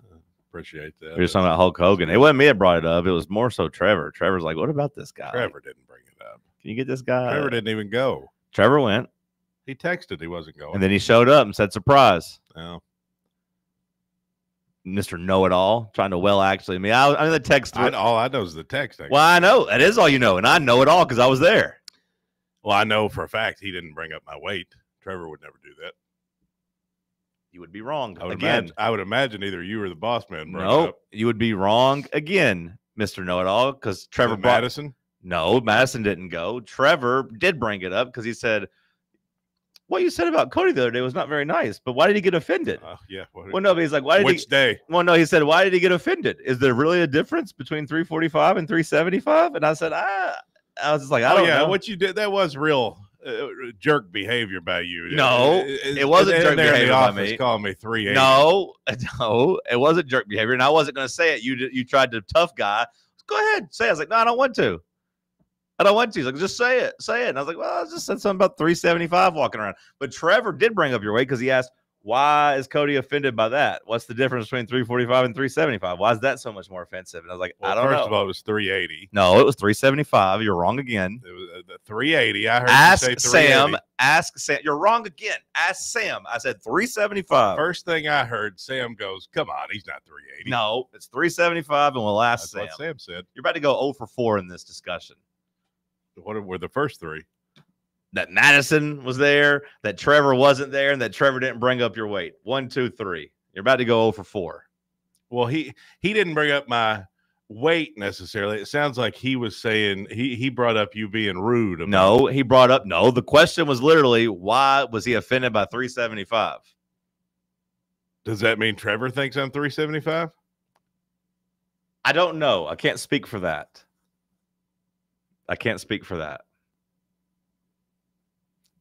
Anyways, shout out for the BOGO. The wings were good yesterday. We missed you at lunch, Cody. Hour 2 headlines. What you got for us? Thanks, John. Donald You're Trump welcome. has signed an order seeking to clarify NCAA athletes' employment status. The president has he commented on South Park? I haven't seen it if he has. It's hard for me to believe he won't. We'll probably just see a lawsuit in a few days. Well, that was the joke of the episode, is that he just wants to sue everybody. Like, that's what if you say something bad about him, I'm going to sue. Oh, come on, baby. Don't be like that. But I saw the somebody on the staff came out and said it was a fourth-rate show that hasn't been relevant in 20 years, but I didn't know if he had commented on it yet. Figured he'd get some Twitter fingers or truth fingers out about it, but I would imagine he'll say something like that. The very unfunny South Park, the fact he hasn't yet made me wonder. But he liked it. The college football, he's trying to get into college sports now, right? And basically just eliminate pay for play from third parties, not necessarily NIL collectives, but just try to find a way to enforce hey, we're paying you to come to this school. He's directed members of the cabinet to develop a plan in the next 30 days aimed at preserving college sports opportunities and preventing athletes from becoming professionals, according to an executive order he signed Thursday. The order sets specific guidelines for preserving scholarships based on an athletic department's annual revenue. It declares that schools should not permit athletes to accept third-party pay-for-play payments. So the pay for play would come through the universities. So does that mean like how Lamborghini signs kids in Austin, Texas? They can't do that anymore? Well, no, not necessarily, because I do still think there'll be wiggle room to be like, okay, now you're showing up in Lamborghini commercials, or now you're doing like social media Lamborghini content. Because that's what NIL is supposed to be. Like, we're paying you to use your name, image, and likeness. So like, you're an athlete, you have value. Represent our brand. Now, a lot of these deals have just turned into, hey, here's just money to come play. Take Nico Iamaleava, for example, who we'll talk about later. He got all that NIL money. Do you remember seeing him in the first advertisement? Like, do you remember seeing him in the representing the first brand? Because, like, I got to be honest, there's not one that comes to mind. At least like Alante Taylor and you know, the Moonshine Cookies, the Weigels for Zakai. Like, you know, some of those guys are actually representing, like, it, you know, it is nice for Christian Moore, for example, superstar. Hey, Christian Moore hit a home run. We get to go get a free soda. I thought of him being kind of synonymous with Weigel. Same with, you know, Carlin Pickens and Zakai. Like, they actually, to me, were what was supposed to happen with NIL. Hey, this brand sees value in you. You're a celebrity in this town. They're going to pay you to represent this brand. Again, I ask, is there one promotion you remember Nico Iamaleava doing? No. And, like, he would barely show up to do the autograph signings to actually capitalize on his name. Literally his name. He wouldn't show up. So, really, that was just pay for play. Those Moonshine Cookies pretty damn good. I don't know if I've ever had one. They got that big mound in the middle, the big, like, circle, like, round thing. Like, they're thick. They're thick in the middle. They're very good. Tremendous cookies. I don't know if I've ever had them. A Los Angeles Angels superstar. Christian Moore? No. Mike Trout? No. Just passed Mark McGwire in baseball history. The Angels, let's see, they lost to the Mets Wednesday. But despite the loss, the day was an important one for Mike Trout. He hit his 18th home run of the season, which put him just 4 shy of 400 for his career. He's also now got 999 RBIs and is 1 RBI short of becoming the 9th active player with 1,000. Talk about somebody who just kind of became irrelevant. Like, it was kind of weird because, like, he was never, nationally relevant. The only way he was like, man, nobody talks enough about Mike Trout, or wow, Mike Trout. He's boring. He was like Scotty Scheffler. Well, he was. Maybe, like, I don't know if he was boring or not. It was just he was in Anaheim and, like, they weren't winning, and it wasn't like he was an eccentric personality. I don't know if I'd go as far as calling him boring, but, like, yeah, he definitely wasn't being highlighted for his charisma. You don't think Anaheim would be a hot place to have a career? I mean, it feels like it'd be pretty cool to be rich in. Like, I don't know much about Anaheim, but, like, it feels like it'd be a nice place to live and make $30 million a year. But I don't know if it's enough to, like, be a big market to get you famous. You go to Disneyland anytime you wanted to. Nah.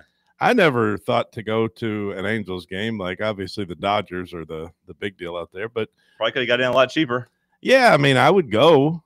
Like, if somebody gave me the opportunity, or if I had a ticket, I'd go. I'd go to an Angels game. I mean, this makes me just think about how I miss Christian Moore. We keep talking about Christian Moore and the Angels, and he's been sidelined with a wrist injury. He hasn't played since July 2nd. I miss him. Well, speaking of going to see the Angels, wrestling legend Hulk Hogan died. Yeah. Yep, stepping on my joke. That was the joke. That Yeah. was the joke. Speaking of going to see the Angels, that was wrestling the joke. Legend Bubba. Hulk Hogan died. I was doing what he did. Yeah.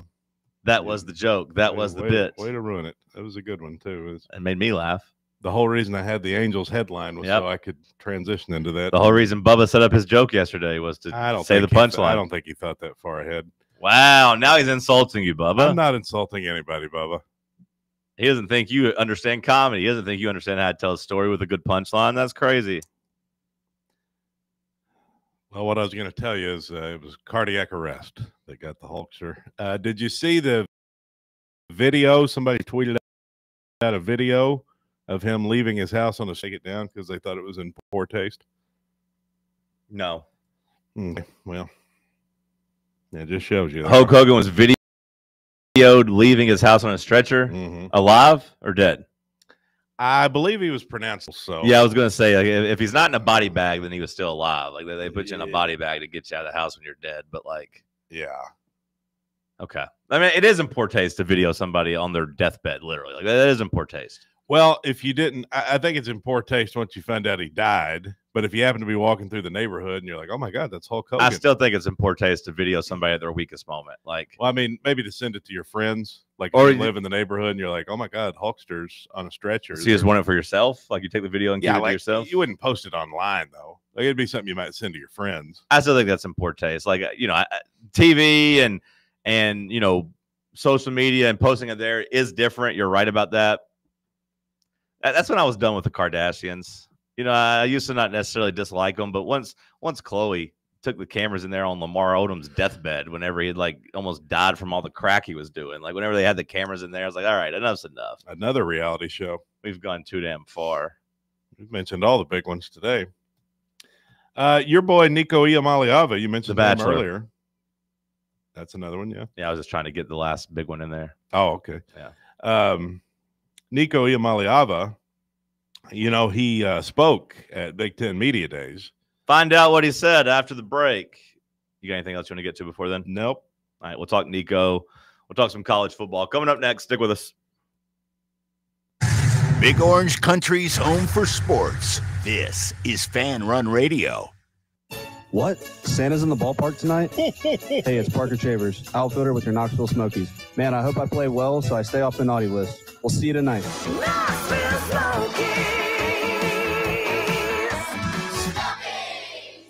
Are you looking for a treat that will knock it out of the park at the next watch party? Just like your favorite baseball team, Crumble brings the best lineup week to week with an expanded roster that includes key lime pie, strawberry cake, or my personal favorite, Monster featuring M&M candies. Let Crumble treat you to the best cookies in the game. Download the Crumble app and start earning rewards. You can even vote monthly on what flavors you would like to see at any store of your choice. Warmer weather is here, so get to the ballpark, but don't miss the cookies. Listen up, this is Thomas Miles, nephew Tommy. Okay now, fellas, let's be adults for a minute. Let me ask you something.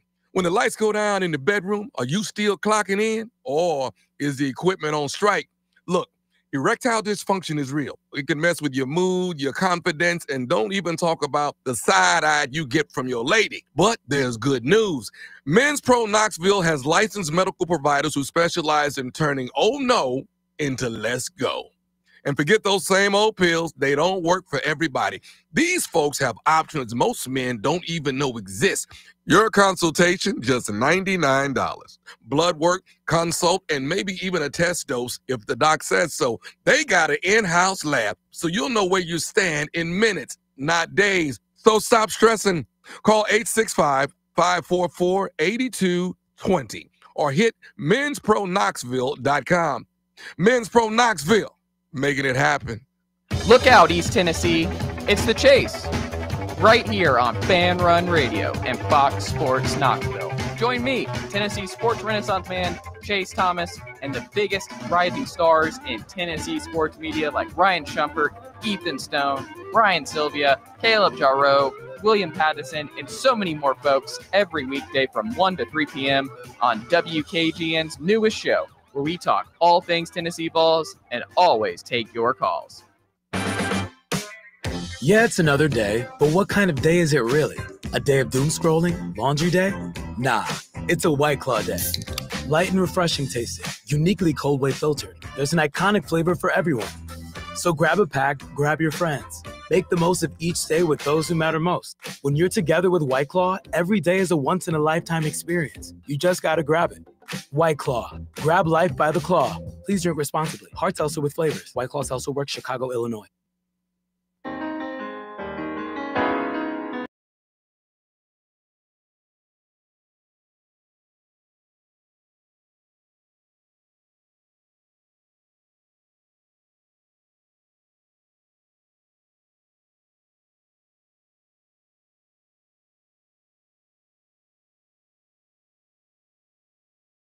All right, Cody, you got the quotes from Nico Iamaleava.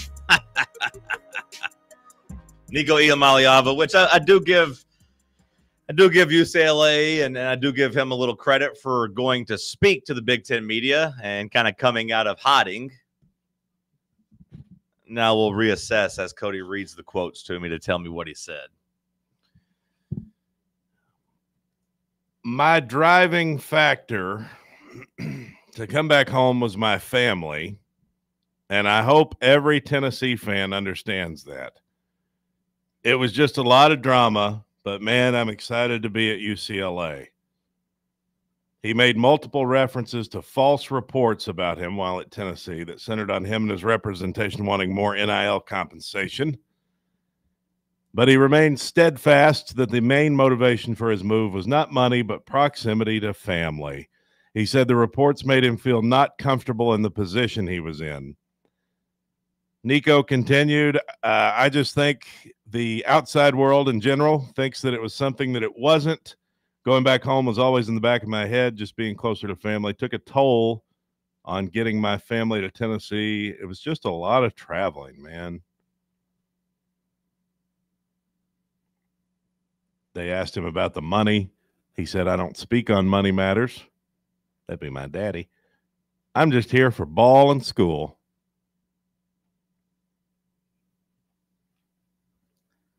Well, what's your takeaway? I think he's full of crap. I think he's lying. I think it was definitely about money. That's my takeaway. He wanted to be closer to home. Really? Nico was homesick? Is that what we're supposed to believe? It was too much traveling? If Nico wanted to be closer to home, why did his reps originally reach out to Miami? Yeah, that's as far from LA as you can get. Like why was he in contract negotiations with Miami? Why did they reach out to them, towards the back half of the season? Like why did that start bubbling up at that point? It's like, why was Ohio State linked to him? Why was Notre Dame linked to him? It wasn't like it was, hey, Oregon, UCLA, USC, or bust. No, like his name was floated around being interested in going to pretty much any school that would give him a bag as they tried to run the price tag up. North Carolina, Bill Belichick, further east than here. North Carolina, Bill Belichick, further east from here. Tulane. Look, I understand that UCLA was the only place that took him. And look, I give his PR team and his daddy credit. This is the line you should use. This is the easy way to make this work. Maybe throw in your brother too. Hey, Madden, he transferred from Arkansas to come home too. It's a family affair. That is the line to use. It's just not true. It's what I would tell myself. Like, no, I didn't get dumped. We mutually agreed to part ways. No, I didn't get neglected or rejected by all these other schools that didn't want to pay me and meet our demands. No, I wanted to go to UCLA. Now, never mind the fact that the reports were out there and that like Nico's camp himself was pushing that it was a lack of talent at Tennessee with the positions around him, right? He wanted more talent around him. He wanted a better offense. No. Never mind their own lies. Now it's just, I wanted to go home. I wanted to be closer to home. Yeah. And again, that's the line I would use if I was trying to save face. But I think I am just done from this moment forward with the Nico conversation, at least when it comes to him in his current iteration. Like, I understand here in Knoxville on these airwaves, we're going to have to compare Nico. We're going to have to talk about Nico when it comes to Joey Aguilar or Jake Merklinger or whomever is going to be the quarterback this fall. But, like, Nico spoke to the media. They're going to try to take the high road and lie about it. That's cool. That means it's not interesting to me anymore. And this is coming from one of Nico's biggest supporters in town. Like, I was a Nico guy. This guy used to wear a lei. Did wear a lei. That is true. To breakfast, no. To games, a couple times. I do still have the lei. It's still hanging up on my bull inside my room. We must all honor our tribal chief, the prince who was promised. He took us to the playoff, and like I do still applaud him for his time here. But now that it's over, it's officially over, and I'm not really interested in him anymore or the family. The only thing I care about is seeing him on the field. I don't even care about that. Like I still want to see how he does. I mean, I'm going to be comparing him to Joey all year. I'm going to be looking at our guys' stats and then looking at Nico's. Week 3, Nico, Michigan State, 4 interceptions, Hey, not so great out there, is it? Are you going to keep doing that if he's really good? Nope. No, I'm not going to say anything about it if he's really good. Okay. Just checking. Only the negative stuff if he's not very good. And he might not be good out there. I don't know, but I was just curious if you were going to, well, we should have made it work out with him. Oh, we should have kept him. No. We shouldn't have let him go. No, I'm not going to do that. What if he is really good? What if he beats Ohio State? I don't think he's going to beat Ohio State, but I also don't think he might. I don't think he's going to suck. I think he'll be solid. Now we'll see how much he's improved from year one as a starter to year two. But I got to be honest, I don't even know if I even care about that anymore. I hope he gets benched for his brother. That would be kind of funny. That might make me care. Have our own little bloodline, a little Solo versus Roman, or Jimmy versus Roman. Like, hey, there's a new tribal chief in town. It's Madden. But, you know, if it wasn't about the money and it wasn't about the offense, like Nico said, that means he just wanted to be home. Nothing we could do about it. I'm homesick. I'm a little baby. I don't want to get on a plane and fly for 4 hours. That's too much. It can be hard when you go to the other side of the country and you're not used to it. Well, good thing he has aspirations of going to the NFL. You never have to travel in the NFL. They just let you play all your games at home. Mm-hmm. Oh, wait. No, they don't. They don't let you play all your games at home, Bubba. They make you get on planes and go all over the place. You don't even get to pick where you live. They tell you where to live. You do if you're Eli Manning. I don't know if Eli said, hey, I want to go to the Giants, or if it was just like, hey, I don't want to go to the Chargers. I don't think it was a power play to get to New York. I think it was just like, hey, I'll go anywhere except the Chargers. Very few people turn down San Diego when given the opportunity to live there. Jackson's got a really weird look on his face. After what they did to Ryan Leaf, or after the way they couldn't get through to Ryan Leaf, or couldn't put a team around him, and his career kind of flamed out, I kind of understood their concerns about not wanting to go to the Chargers either. But then Drew Brees and Phillip Rivers changed the vibe around that. They were able to ball out and change the narrative. I really didn't. I just don't like San Diego because they're the Chargers. Oh, is that why you don't like it? Division rival. I mean, they could probably do something with the city itself, you know, fix that. But I mean, I can't really talk because Knoxville has the same issue.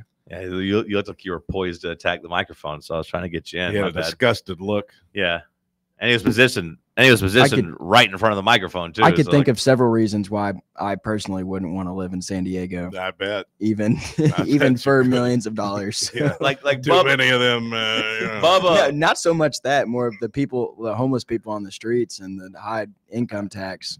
Yeah, Bubba gets a look in his eye every now and then, but if he's not sitting near the microphone, I don't think he wants to talk. But Jackson had a look in his eye, and he was right in front of the microphone. So okay, I'll see if I can get you in. I often just sit here in front of the microphone. Yeah, I don't like that.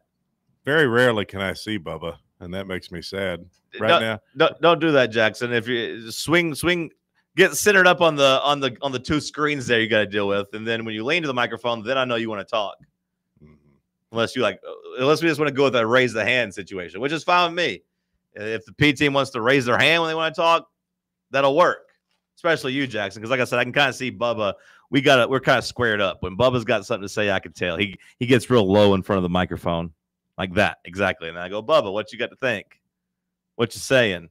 Bubba's like a panther. And then he'll wait 4 seconds, turn the microphone on, and then, well, John, ... And then he'll give me his take.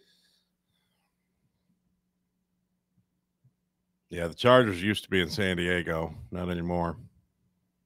No, they're not. They're not in San Diego anymore. You know, San Diego, Jackson's not as bad as L.A. when it comes to the homeless and all that. Some people say San Diego's still a somewhat nice place to live. I mean, there are homeless, don't get me wrong, but I wouldn't even put LA as the worst. I'd put San Fran worse than LA. Okay.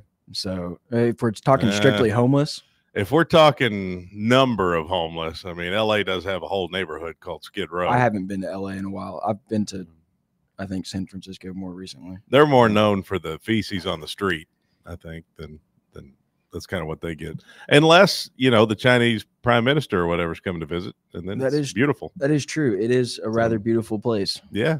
It's immaculate city if it's clean.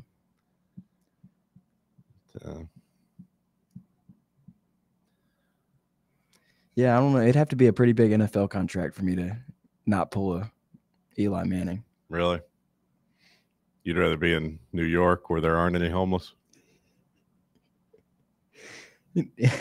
I would have picked somewhere like New York, definitely known for the clean streets it has.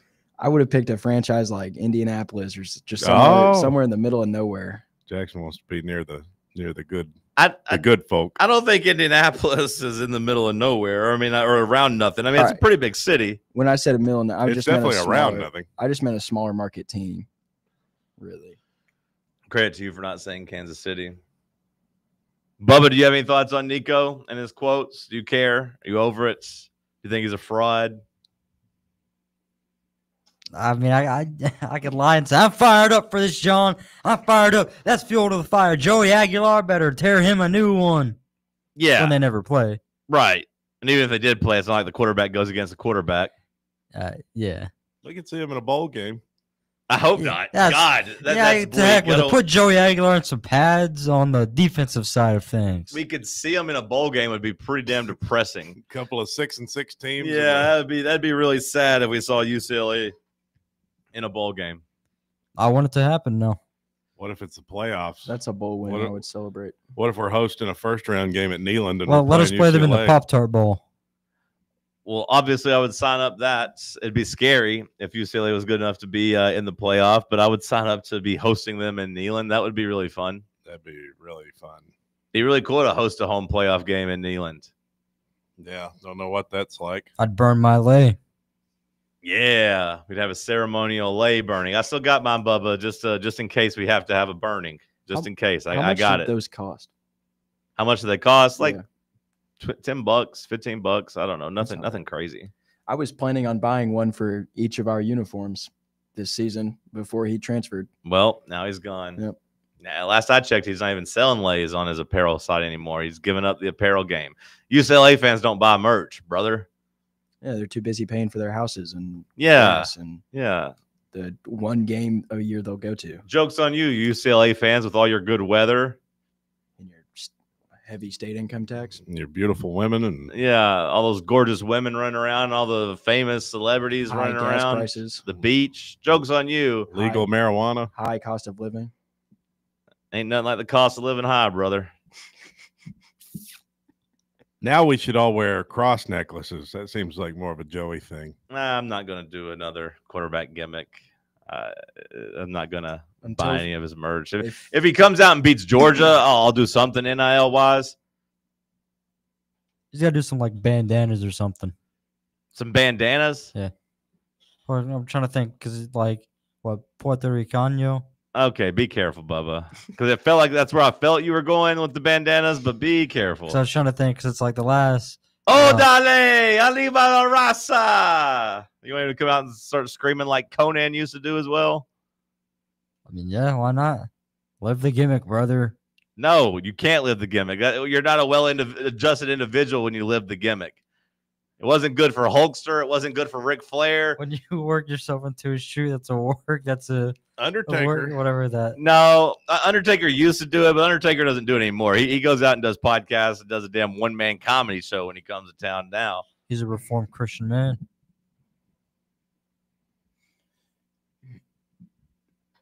Is he? I haven't really seen him talk about his faith.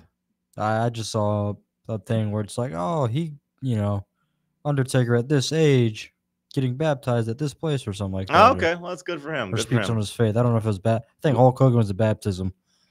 Baptism by fire. That's what the Undertaker had. I don't know about that. Kane.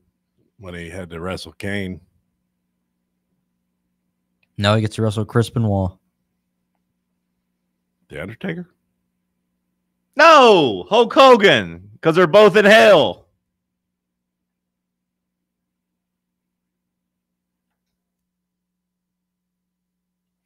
I read something that Joey Aguilar almost quit football to become a firefighter. That's not a good sign. I don't know if I like that. Now, it doesn't make me too confident in my quarterback that he was just football not working out for him, or did he just love fire? Is he like a pyromaniac? Like, what's the reason there?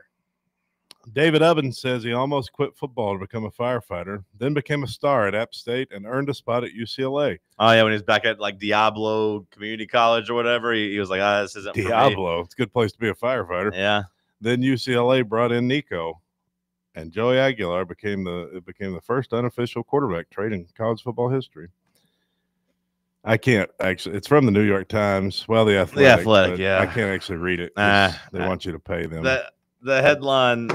I got Jimmy Himes actually by the Athletic, but I had too much pride to go and complain about it like Jimmy Himes did. But they kept getting me with these like, renew for $1 a month, renew for $1 a month. And next thing I know, boom, here's $75 for a year of the Athletic. And I was like, you got to be kidding me. But I was like, I kind of need it, so I just kept it, and I didn't complain. Which part of the article were you trying to read, Cody? I got the $1 a month student deal with them. Okay. I was just. You don't need to know. If there was any more context about Joey was going to be a firefighter. He almost did fire instead of playing football. If there's interesting about the firefighting part, if there's anything interesting there, that's what I was looking for. I think maybe his dad was a fireman or something, or maybe he just really just liked putting out fires. I don't know. Now he's trying to put out the fire that Nico left burning. Am I right? Yeah. Yeah, that is what he's trying to do.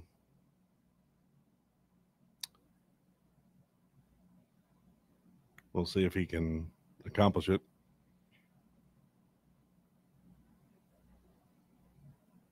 Yeah, I'm scrolling through it. It's just so much fluff. I mean, I get it. You want to tell the story for people that maybe don't know the guy, but like, I hate so much of the filler when I'm trying to look for just the meat. These guys got to reach a word count, Yeah, and I'm not a journalist, but I imagine, like I said, you're trying to write the story for everybody. That I could send it to my mom, be like, "Hey, Mom, read about our new quarterback," and then now she's up to speed on him. I get that. He threw for 18 touchdowns. Yeah, but like, I don't care about that. And I don't need to know about all the stuff that is common knowledge. I hear you, brother. Yeah. Okay. Well, I'll see what they say about Joey Aguilar's firefighting career, and I'll update you after the break. Bubba, wrap it up. Send us to break in 3, 2, 1.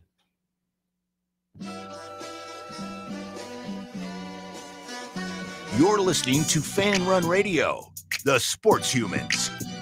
Yee-haw! I've been hooting and hollering ever since I started betting with the VIP Play app. VIP Play has more than 200 leagues, every bet type you can imagine, live betting and live hosts, all with 24/7 support from real live people when you need them. Start betting better with the VIP Play app today. Don't be a better, be a better with VIP Play today. Download VIP Play today or head to VIPPlayApp.com.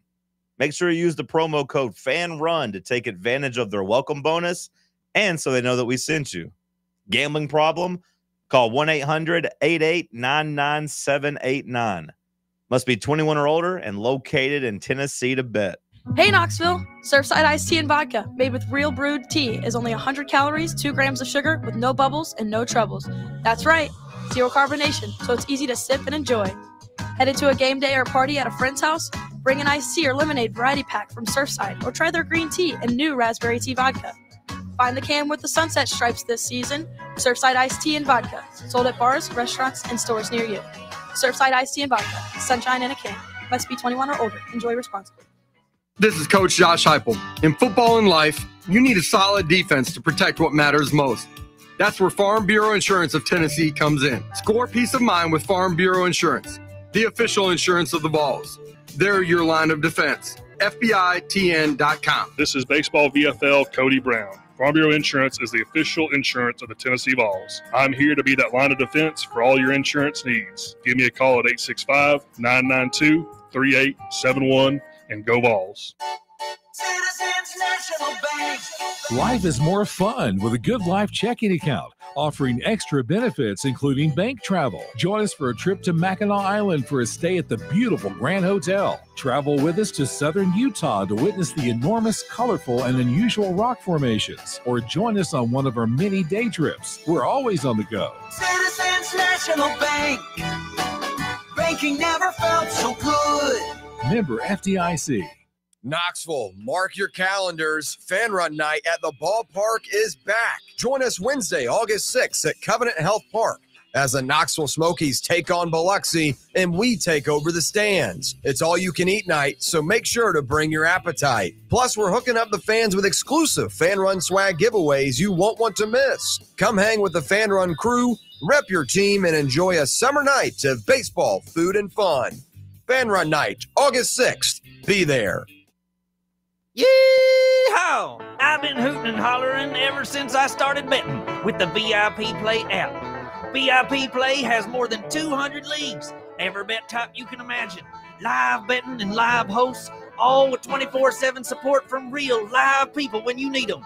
Start betting better with the VIP Play app today. Don't be a better, be a better with VIP Play today. Download VIP Play today or head to VIPPlayApp.com. Make sure you use the promo code FANRUN to take advantage of their welcome bonus and so they know that we sent you. Gambling problem?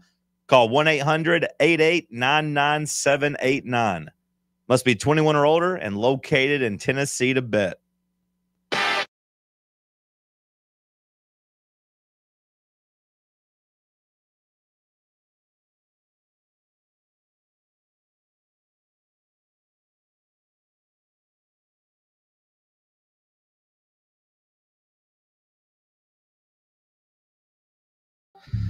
Okay, so Joey Aguilar took a class in high school about firefighting and then became enamored with the profession. And he was tired of his commute his first year of JUCO ball. He was having to pay $100 of his own money he didn't have, according to him, to travel. It was basically a 90-minute commute on the train, or I believe it was a train.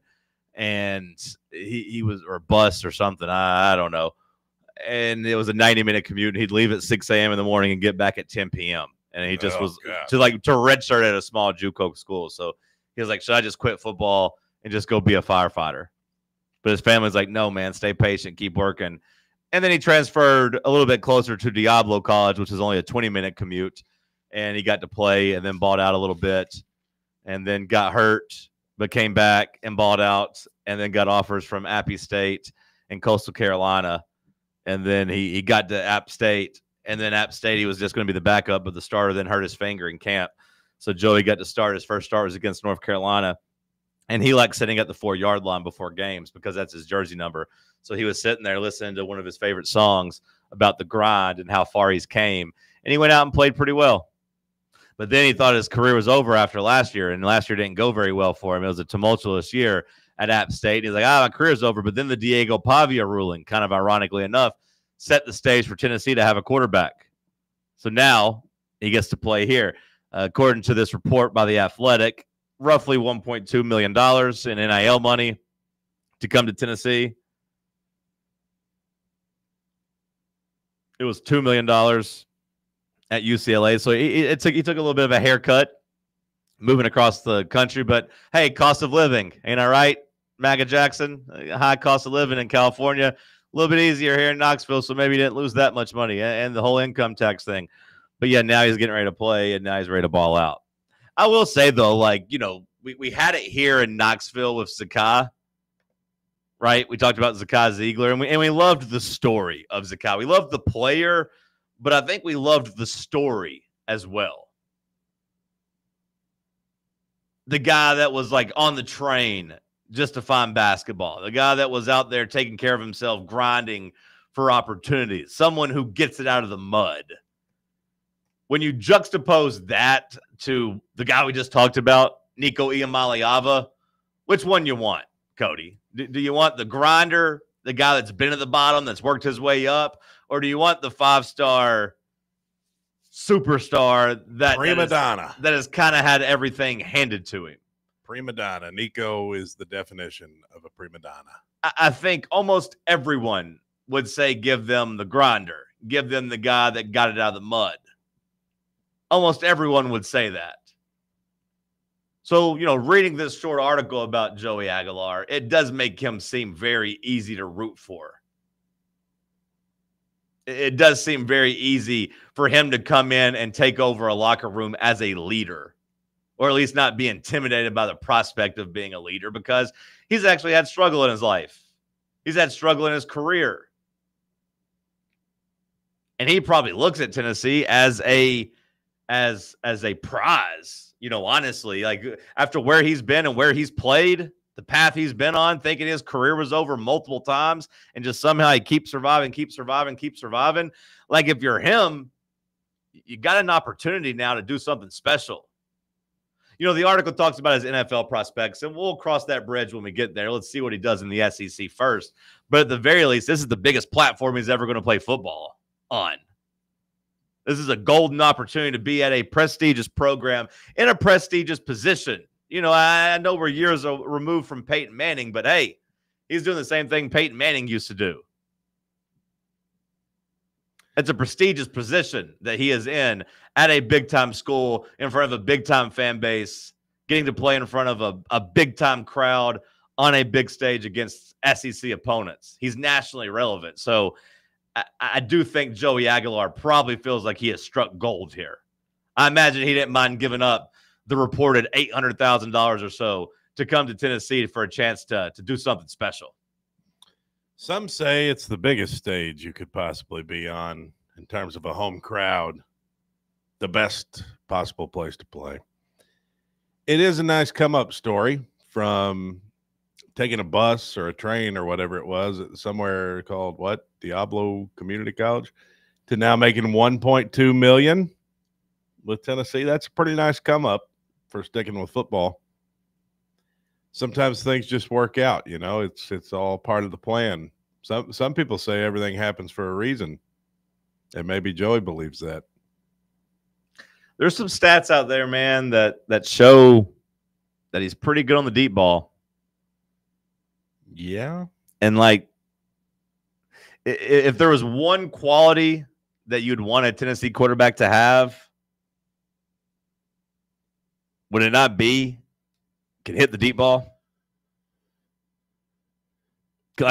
Consistently throws a good deep ball. Would that not be the number one quality that you would think would unlock this offense? It seems like it could make it fun again. I mean, you take the good with the bad. You're going to have some turnovers this year. I would almost be certain it's not going to be like Hendon Hooker's year with what do you have, 2 interceptions, or what did it end up being, 3? Very few interceptions. I would say it's very unlikely that Joey has less than 8 interceptions. But if he's connected on the deep balls, you take the good with the bad.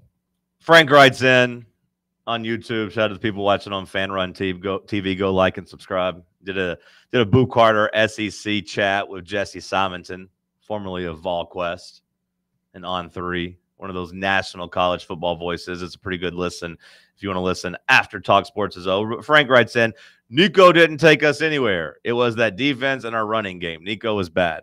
And that's easy to say. If you want to do that as a fan, Frank, go right ahead. But in sports, in football, a lot of times the quarterback gets credit or blame for what you do as a win. Now, if you want to say Nico wasn't the main reason we went to the playoff, sure. Okay. If you want to say that, I won't even push back too far. But we give our quarterbacks credit for winning games. No one says, realistically at least, unless you're just I guess trying to defend Peyton Manning, no one looks and says hey, Tom Brady, he didn't really win those Super Bowls with the Patriots. No, they don't really do that, at least not anymore. Maybe it was one of those things where they used to, and then he just kind of beat everybody's head in, and maybe they bent the knee. But you get what I'm saying. Yeah, I mean, quarterback gets the glory. I agree with Frank, generally speaking, but you do have to have your quarterback make some throws here and there. You have to have a guy who can make a few plays. And Nico made some plays. You know, I don't think you win the Alabama game without Nico. Second half, Florida, you know. Now, you could say if you had another quarterback, maybe you would be more comfortable in those games. Like if you had a better quarterback, but And I think the film would show that. Like the film alone of Nico's missed throws against Alabama, especially in the first half, if you have Hendon Hooker in there, you're scoring 50 points again. Like, yeah, you're probably beating the hell out of that Alabama team. He missed a lot of guys running wide open down the field. So, again, I'm trying to be fair here. I'm not saying that Nico was the main reason you got to the playoff, but he took you to the playoff. He's a starting quarterback. He did enough to get you there. We don't have to change that just because we don't like the guy anymore. I do think in a majority of the games, though, I mean, it was our defense and our running game we were pointing to. Our run game was overrated last year.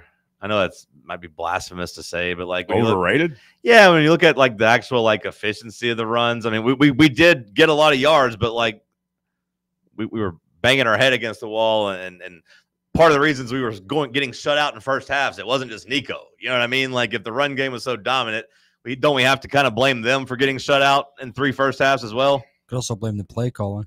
No, yeah, sure. Like, and again, I'm not just saying, hey, it's Dylan Sampson. Hey, it's the run game's fault. Like, I think Nico, I think the run game, I think Joey, I think all of it's connected. But like, the run game wasn't some dominant run game. Dylan Sampson put up some great numbers, but like, there's not very many games I felt like he dominated. Well, I think a run game a lot of times will take over in the second half. I think part of that, you know, we had some stalemates there. With you never want to score 0 points in the first half, but I think you see that in football a lot where a good rushing game can take over the game in the second half, fourth quarter in particular. Oh, yeah, sure. But I also think that we would say that Nico played better in the second half. Yeah, but I'm just saying from a run game perspective, sometimes you got to wear the other guys out. Like defenses get more tired throughout the game, you know, and so by the fourth quarter, a good offensive line can win you the game. I think we had some moments like that where the second half things came together. Samson was great last year. I'm not trying to take away from him. I just don't think we had some dominant run game. I think it's pretty good. I don't know about dominant. I mean, it wasn't like Derrick Henry in Alabama, but the defense carried us to the playoff. Like if we're looking for the main reason, it was the defense. In my opinion. Would you agree or disagree with that? The main reason was the defense? Yeah, I would agree. The defense is what carried us to the playoff. I would agree. Ideally, you want to have balance offensively. Sure. You have to have that if you're going to have a good offense. I mean, you look back to 2022, every good offense, every great offense is balanced. There's never a great offense that is not balanced. Now, you might be a little run heavy or a little pass heavy, but you got to have both. Can't be one-dimensional. Any thoughts on the rumors that came out yesterday about North Carolina? You talked about Bill Belichick, North Carolina. Any thoughts on them potentially being linked to the SEC? Well, you know, we've always talked about it, how it would make sense because you add another state, you add a couple more markets. You would add the Charlotte, Raleigh, Tobacco Country. You'd add the whole the Research Triangle. You know, the state of North Carolina. You add that into your conference. I mean, that would generate more money, so that makes sense. You get Duke too. No, I don't think we take Duke too for the basketball. No, I don't think so. It'd be the school. It was linked to be North Carolina, and Clemson is who it was linked. That was the second school mentioned with it. I think we're past the point of no return when it comes to conference expansion. Like the moment we added Texas and Oklahoma, at that point it was just like, well, we're going to add whoever. Now the SEC is just not what the SEC used to be, which is fine. I don't have a huge problem with it, but at this point, if we were to add Clemson and North Carolina and we go to 18 teams instead of 16, I mean, what's the difference? We've already added a bunch of outsiders. Clemson makes sense to me because they're, a powerhouse in football, but North Carolina really, because they're not dominant in basketball as they used to be. They're not dominant in football. We don't. I don't think we want teams to come in and dominate. Like I thought Texas and Oklahoma was too damn good to be bringing them in. This SEC would have been a lot more fun for us if Texas wasn't in here. I agree, but if you are going to expand the conference, in my opinion, it's better to expand it with teams or schools that will increase the overall win percentage at the end of each athletic season. It's the TV markets. I mean, that's why they want North Carolina. But does North Carolina has a huge fan base like that? Well, it's in Charlotte, and they do have a huge fan base. Now, you could say that most of them are basketball fans, but like in this scenario, you'd be getting their basketball school as well to come into the program. I guess I'd think about football first. Now, I don't know if the math changes when ESPN does this, their own app and starts charging $30 and maybe goes off cable altogether, although I don't know if they would do that. But the story has always been, Jackson, that you want TV markets. And by TV markets, really, it means states. The more states that carry the SEC network that have, the schools in that footprint, you get like an extra like $7. It's some type of number. I've forgotten what the number actually is, but basically you're rewarded by each state you have. So like adding Missouri, adding Texas, that was a big deal. Going to get Oklahoma was a big deal. So in this, we don't have any SEC teams in North Carolina, so you add them. Now, Clemson, of course, already in South Carolina, but it's one of the reasons Virginia's been linked to the SEC for so long, because the SEC would be expanding its footprint into another state with Virginia. Go ahead, Bubba. So instead of North Carolina, I say let's add in West Virginia. I think they fit the vibe. Some rowdy boys up there in Morgantown. And we sent Texas A&M back to the Big 12. I do wish we would, like Cody said, there's no big difference between 16 and 18. I disagree. I think 18 feels gross. At least with 16, you can have a perfectly sized like bracket if you have to. 18, you got to start doing some weird stuff. It just it's too much. I'd be fine with adding a couple of schools as long as we start kicking schools out. Like A&M, sure, kick them out. We don't need them anymore. We got Texas. See ya. Send Missouri packing. No, we need the state. We need St. Louis. Did you not just hear what I said about the state rights, Jackson? Yeah, I understand. It's just, man. Vanderbilt, go to the Ivy League. Yeah, cool. Send Vanderbilt packing then. Kick Vanderbilt. Or, hey, we don't need you anymore. We got North Carolina. Buddy, that's a good institution, too. They're an original member. Hey, one of the Sewanee. Mississippi schools. Get out of here. Fair enough. Damn, Jackson just put you in a body back there. Look what happened to Sewanee. They're like a good counterpoint school now. Oh, that's a good counterpoint there, Jackson. They ruined Sewanee. Yeah, Sewanee got completely ruined. Tulane was a founding member, weren't they? Okay, no one likes to show off. Hour 2 in the books. We'll kick off hour 3 with headlines. Let's talk sports on FanRun Radio. The flagship station for Tennessee football. Fans. FanRun Radio. Your phone's blowing up, but you're in the driver's seat. Ignore the buzz, keep your eyes on the street. No text back, no scroll, just let it wait. Attention on the road, that's the only way. Phone's blowing up, but you're in the driver's seat. Ignore the buzz, keep your eyes on the street. No text back, no scroll, just let it wait. Don't drive distracted. A message brought to you by the National Highway Traffic Safety Administration, Project Yellow Light, and the Ad Council. Are you tired of trying to squeeze your dental appointments in on your lunch break or before you go to work? Here at Knoxville Smiles, we're all about making going to the dentist easier. That's why we're now open until 7 p.m. on Tuesdays and Thursdays. To take advantage of our new evening hours, make your appointment now at knoxvillesmiles.com or just call us at 865-539-1776. Smile brighter with Knoxville Smiles. Now, it's time for your Atlanta Braves morning update, presented by Tidal Wave Auto Spa. Get clean car happy at any of the 250-plus Tidal Wave Auto Spa locations today. Braves start a 3-game set against the Rangers. I'm Barrett Sully, and this is your Braves Radio Network morning update. Get clean car happy all season long at Tidal Wave with exclusive membership discounts, giveaways, and more. Visit TidalWaveAutoSpa.com/Braves for more information. The Braves dropped a 3-game set to the Giants and a 3-game set to the Yankees on the previous homestand. They dropped to 26-26 at home this season. They'll look to get back on the winning track tonight in Arlington, Texas, against the Texas Rangers. Nathan Eovaldi, the veteran, going for the Rangers. He's 7-3, has a 1.58 ERA this season, 94 strikeouts, and an 0.85 whip. Joey Wentz going for the Braves. He's 2-1, has a 5.71 ERA and 36 strikeouts, of course. This 9-game road trip includes the trade deadline. We'll see if the Braves make any moves between now and August 1st. For leadoff show coming your way, 6:50 Eastern, 5:50 Central. First pitch against the Rangers, 8:05 Eastern, 7:05 Central on the Braves Radio Network.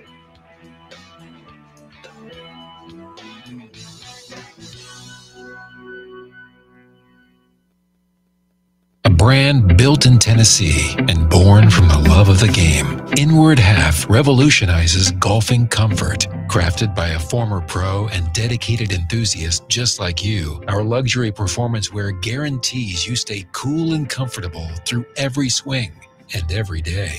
We're not just a brand. We've set out to create a lifestyle for those who understand that impeccable style and premium performance are a hole-in-one. Enjoy the walk-in with Inward Half. Ready to launch your career? Axle Logistics is a leading third-party logistics company where excellence is an energy. With an award-winning culture, Axle proves that positive outcomes come from a positive environment and a work hard, play hard mentality. At Axle, the drive for success is infectious. And with an uncapped commission structure, hard work isn't just noticed, it's rewarded. For those with big goals and even bigger dreams, Axle Logistics is the place to start your career. You're listening to FM 105.7 and AM 1340, WKGN Knoxville, and W289CU Knoxville, FANRUN Radio.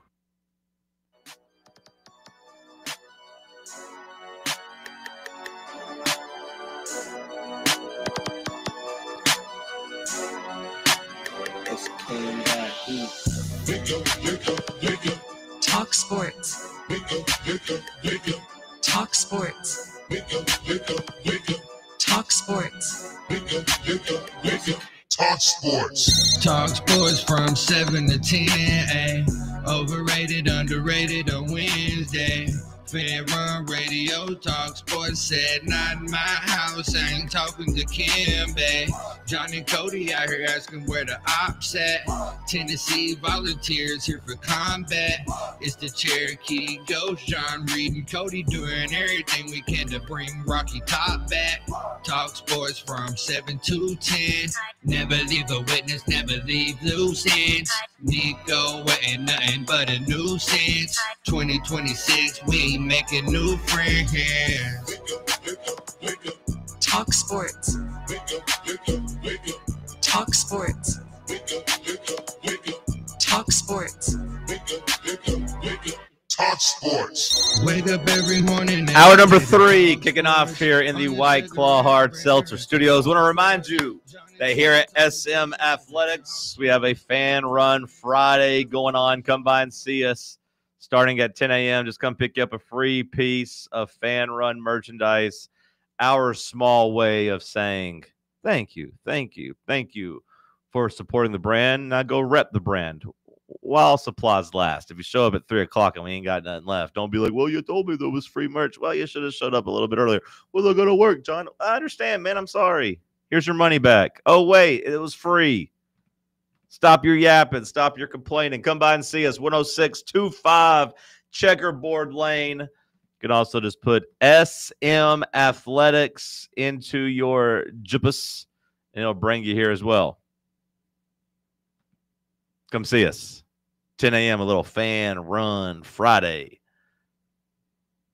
We'll give out our Freak of the Week award at 9:50-ish at the end of this hour. But let's kick the hour off, Cody, with some headlines, please. Thank you, John. The Knox County Mayor, Glenn Jacobs, formerly known as Kane the wrestler, wrote about Hulk Hogan yesterday. Said he was a true legend. I was fortunate to work with him a couple times, including this memorable one where he shared a video of him doing a Hulk Hogan impression. He said it was easy to do a Hulkster impersonation when, like millions of guys my age, I'd practiced it in the mirror 1,000 times growing up. R.I.P. Hulk Hogan. You ever seen where Kane did he was in a frame with The Rock and Hogan did an impression? The three of them there. You're asking me if I've seen that? Mm-hmm. Yeah, I've seen it. Okay, I've seen it all. Have you? Everything? Everything. Ever? Everything notable. You ever watch Eugene? Yeah. That was kind of the time I quit watching. I was like, I'm glad I quit watching. This is weird and offensive. I feel like that was really in their heyday of when they were trying to be Jerry Springer. Mm-hmm. I said, that's not really for me anymore, brother.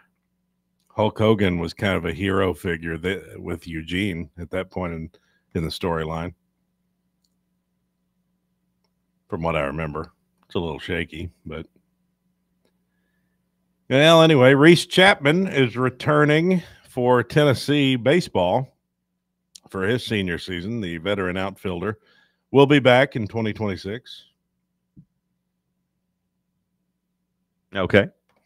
In basketball news, I don't think we might have touched on this. I don't remember. Ethan Berg, the new Israeli transfer combo guard that Rick Barnes got, he's going to have multiple years of eligibility.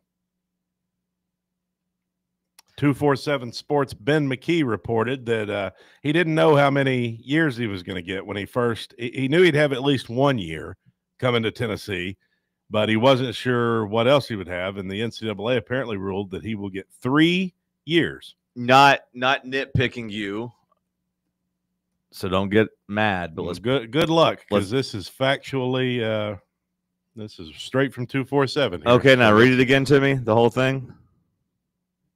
Read which part? Just all of it? Ethan Berg's going to get 3 his name's not Ethan Berg. It's Eitan Borg.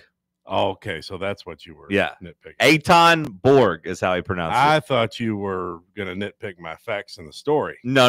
So I was going to say the story was carefully written. I don't know how to say his name. So it's weird because, it reads as Ethan Berg, but it's actually Eitan Borg. Okay, well, that's a fine correction then, because I hadn't even bothered. When I read ETHANBURG at Ethan Berg, Yeah. So. Eitan Borg is how he pronounces the name. Eton or Eitan? A-Y. Capital A, capital Y is the pronunciation guide. So Eitan. Yeah. Eitan Borg. Capital A, capital Y, dash T-A-H-N. So Eitan. I got a feeling that's going to take a little while for Vol Nation to figure that one out. Well, that's why I'm trying to go ahead and get out ahead of it. It's a fair nitpick. I want us to help lead the way there. Eitan Borg. Eitan Borg. I will not be joining in on that pronunciation guide. I appreciate it. I respect it, but I would join. Do you respect it? If you respected it, you would join in. I respect the attempt. You're disrespecting it. I respect the attempt, but I will join my millions of other Vol brethren and sisterin to call him Ethan Berg. Now, what I will say about the other million brothers and sisters you're referencing is that most of them are probably ignorant to this fact, though. And I don't mean they're ignorant. I'm not saying that. I'm just saying they're unaware of the correct pronunciation. So they would be doing it as an honest mistake. Seems like you would be doing it out of maliciousness. I think disrespecting someone's name is a pretty big disrespect, Bubba. Like, whenever you know what the name is, I find that to be disrespectful to his culture, his heritage. What do you call our new 5-star, the freshman coming in for the basketball team? I assume you're asking Bubba. It seems like you're looking at Bubba. Yeah, Bubba's just because me and you have gone over the pronunciation. Because there you go. So you're pronouncing his name right. Why not Eitan Borg? Why don't you pronounce his name right? Yeah, why not? I could have said amen. Yeah, I know, but you didn't. You said it the correct way. Amen. Yeah. Amen. That's right. Because you don't want to disrespect him. Why do you want to disrespect Eitan Borg? I like pronouncing guys' names right when I know the name. Interesting. Yeah, I just think it's disrespectful. Like whenever you know someone's name, to then now had this go guy out of your way. had he been born in America, it would 100% be Ethan Berg, but he wasn't. He's from Israel, so say it with your chest, Bubba. You got something to say? Go for it. You gonna do so? What do you got? A pro-Palestine take? What do you got over there? I don't know. He's scared to say it. He's pump faking. Don't pump fake. Say it with your chest. Let's go. Say it like you mean it. Let's go. Come on, spit it out. Coward. He won't do it. Meow. He's about to say something about Israel. I don't know what it was, but it was going to be something strong if he won't repeat it. I'm scared this guy's an intelligence agent. Who, Bubba? No. Oh, this guy. Oh, Eitan Borg. Why? Because he's a foreigner? No, because he was formerly in the IDF. Mm-hmm. Yeah, I mean, he was in the Israeli military. Well, now he's in the IOF. Now he's a VFL. Israeli Offensive Force. Exactly. Guy's going to be busting threes.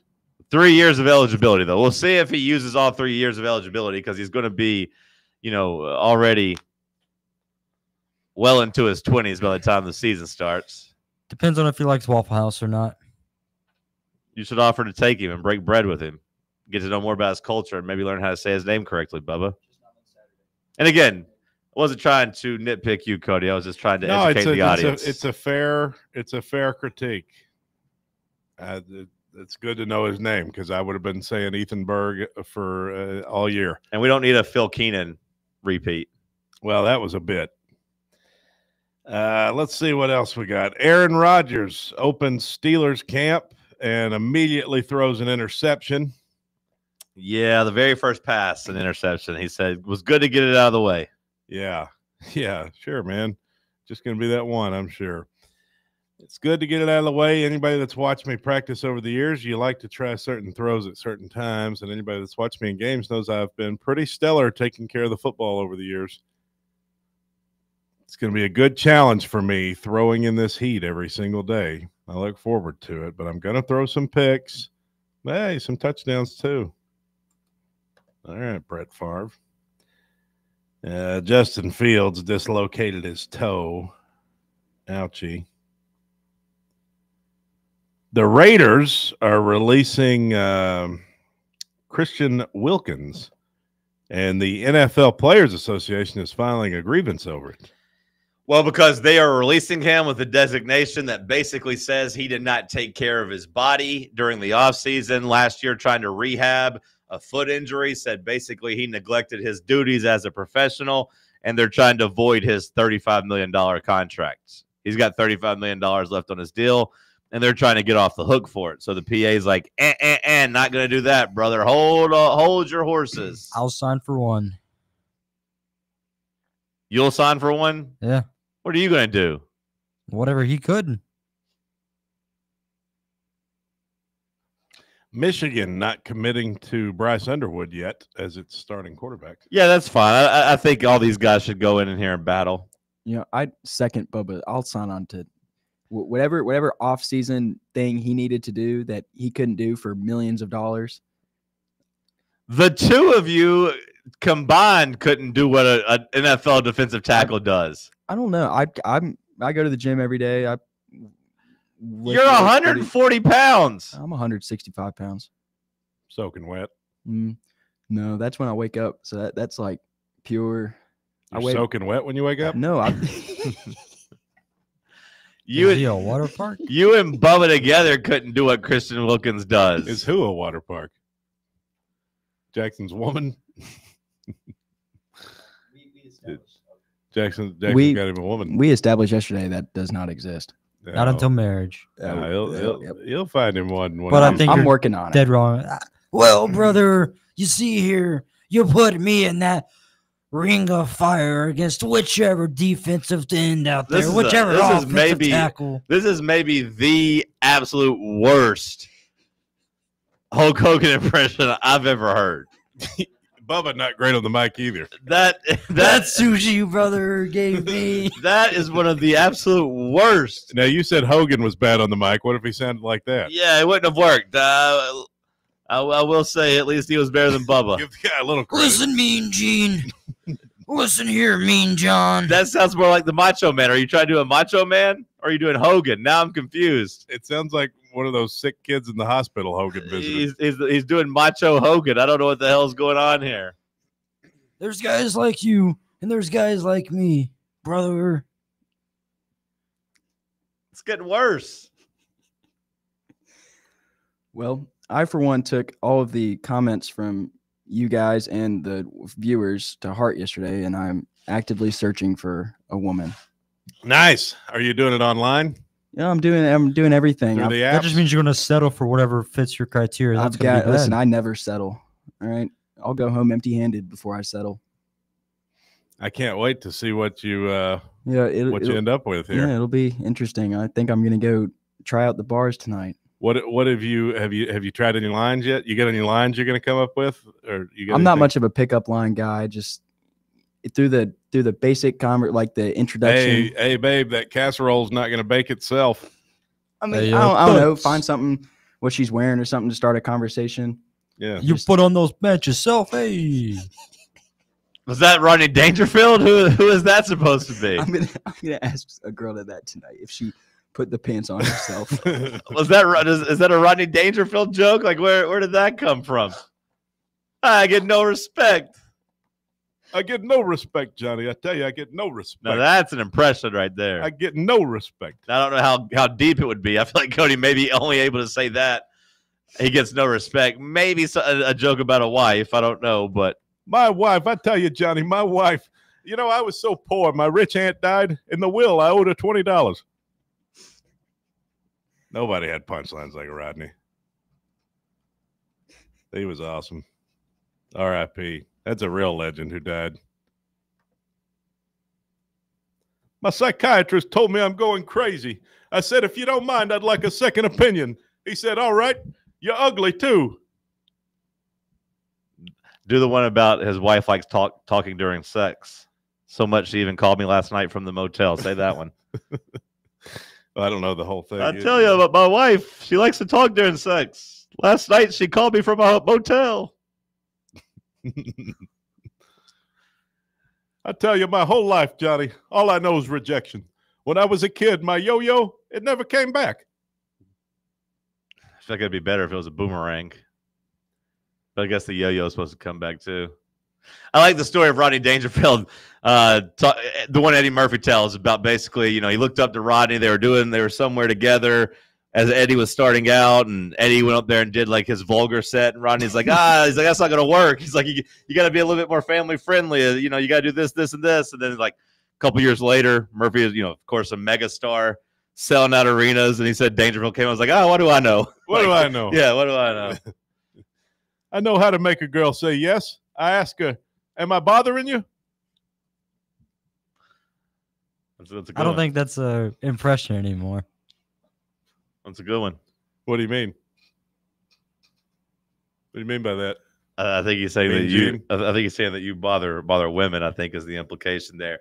Any other headlines? I tell you what would bother me if I was a woman, and that's Bubba's Hulk Hogan impression.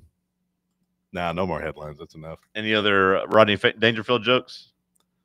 My wife can't do nothing right. She can't cook. I mean, how can toast have bones?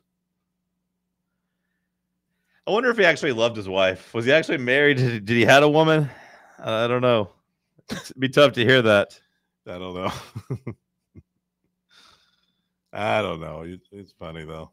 I could watch Rodney Dangerfield all day. Let's go to break. It's Talk Sports on FanRun Radio. Big Orange Country's home for sports. This is FanRun Radio. We really need to get some branded stuff. Shirts, hats, promo items, something professional. I mean, we could just find a website and order a bunch of it ourselves. You could, but you're taking a big risk. You don't know the quality, the fit, the timeline. It's a roll of the dice. Yeah, I guess, but isn't that how everyone does it now? Not the ones who actually care about how their brand looks. Look, if we're putting our name on it, it needs to be done right. We need SM Athletics. SM Athletics? Yeah, they specialize in working with businesses like ours. Apparel, hats, promo gear, but real, customized stuff. They actually care if it turns out right. Probably a lot better than getting stuck with 100 t-shirts with crooked logos. Exactly. Plus, they'll walk you through everything. Sizing, colors, material, so it matches the image we're trying to build. Makes sense. What's the name again? SM Athletics. Trust me, if you want to look like a real company, not a flea market stand, this is the move. If you're serious about your brand, work with people who are serious about getting it right. SM Athletics. Ready to launch your career? Axle Logistics is a leading third-party logistics company where excellence is an energy. With an award-winning culture, Axle proves that positive outcomes come from a positive environment and a work hard, play hard mentality. At Axle, the drive for success is infectious. And with an uncapped commission structure, hard work isn't just noticed, it's rewarded. For those with big goals and even bigger dreams, Axle Logistics is the place to start your career.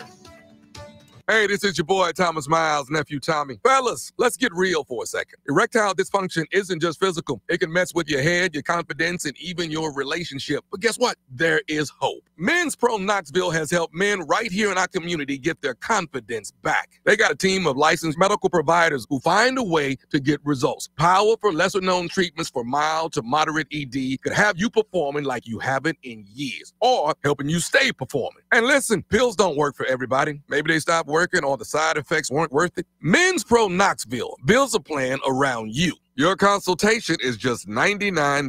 That includes your blood work, medical consult, and if advised, a test dose. Results? They got an in-house lab, so you'll know where you stand in minutes, not days. So let me ask you, when was the last time you couldn't perform, and how did that make you feel? You deserve better. Call 865-544-8220 or go to menspronknoxville.com today. Men's Pro Knoxville, making it happen. Your Smokies are back home this week, and so many great promotions every single night, like All-You-Can-Eat Wednesday and Thirsty Thursday with half-off draft beers. Huge special guest on Friday. You guessed it, Santa and Mrs. Claus. It's Christmas in July. And on Saturday, it's wrestling night with live matches after the game. Fireworks both nights. Sunday, make sure to get the little ones out early with Peppa Pig. I'm Peppa Pig.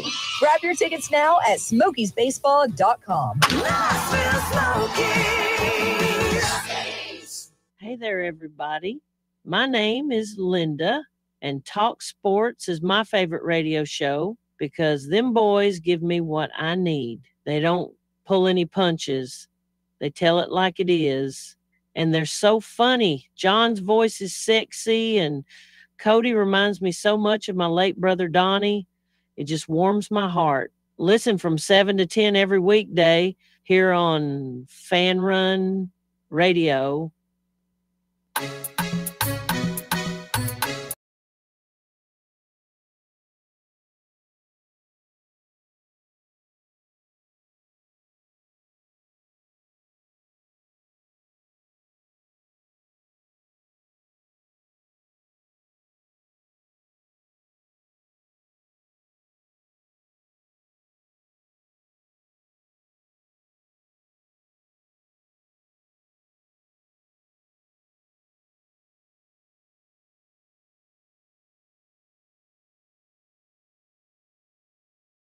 Turn me on, turn me on.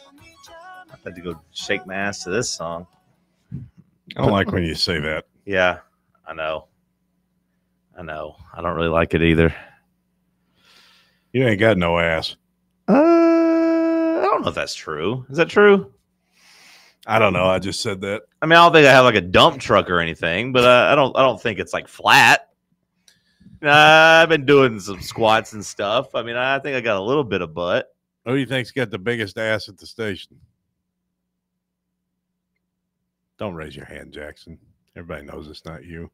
Well, I mean, like proportionately. I mean, I don't know. He's got a tight little body over there. Like maybe. I don't know. I definitely don't like the way that sounded. Like, are you thinking it's you?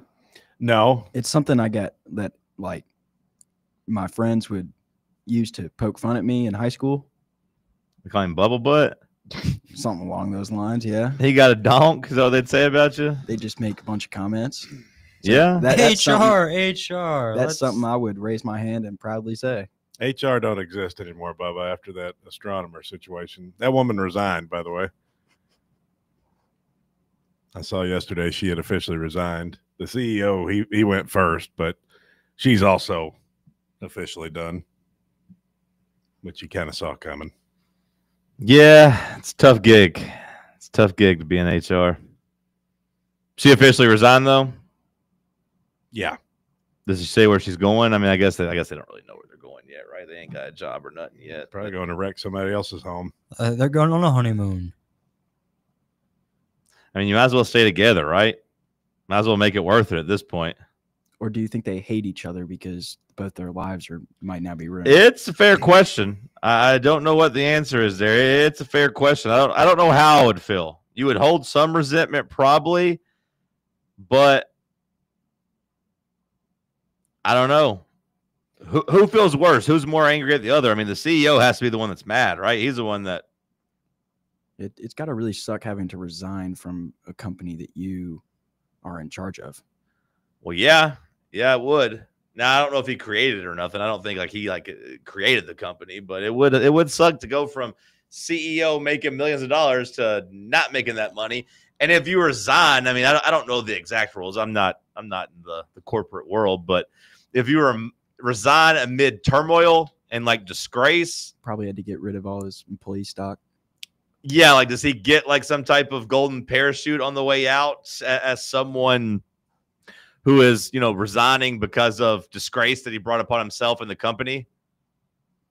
Can you check the stock price? And really, I don't really care about the stock price as much as I do like the way it's fluctuated over the last month. What was the name? I don't know, bro. You got a computer? Find it. Astronomer stock price. Yeah, find it. Google it. You guys can figure it out. Does not have a public stock price. Astronomer is a privately held company. Oh, for some reason I thought it was public. This is very reminiscent of that two GMA hosts. What? Oh yeah, well, Amy Roback and TJ Holmes. They stayed together and they were happy. Like they still seem like hey, they found their soulmates just later on in life after they already had partners. But I think if I was the ex in that situation, I think I would take solace in the fact that they just went and they were just perfect for each other, and hey, they're happy. Astronomer raised nearly $100 million from big investors. When? Like after the scandal? Yeah. Or? No, months ago. Oh, okay. Just months before the Kiss Cam scandal. We'll be able to tell in like a year. The website that PitchBook says their valuation in May of 2025 was only $93 million.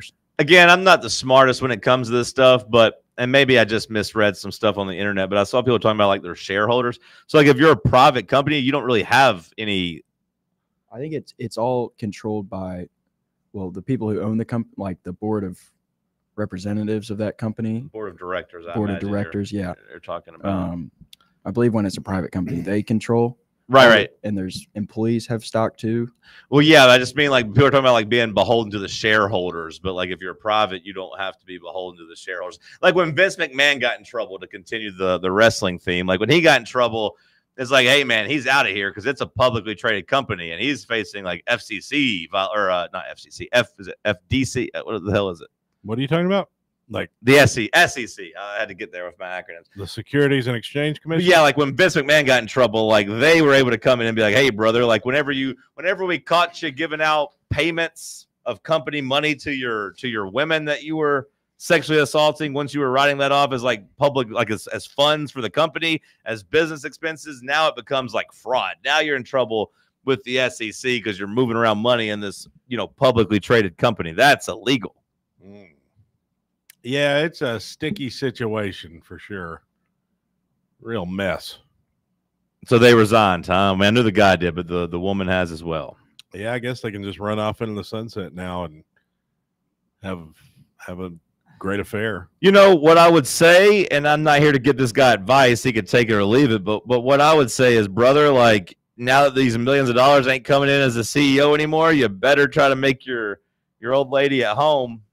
Yeah, you better try to either kill her, you can kill her, or you better make her happy because when she leaves you, she's going to take all your money, and it doesn't seem like you're going to get a big-time job anytime soon. If I was them, I'd just take that money and ride off into the sunset and, go somewhere, find a remote island location somewhere, just lay low for a bit, soak up the sun, kind of just get out of there.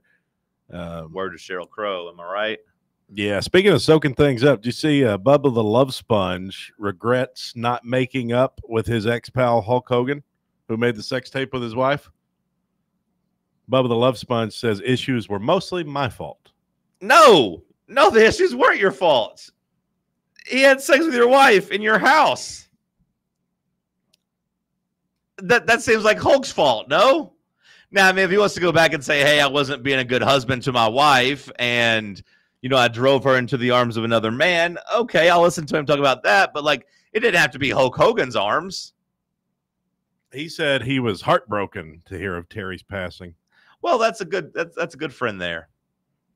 And it is, that stuff does hit you when anybody dies, like in your life that you're close to or anything. Like, man, we ain't got a lot of time in the world. I know. And it really is sad to lose touch with people that you care about.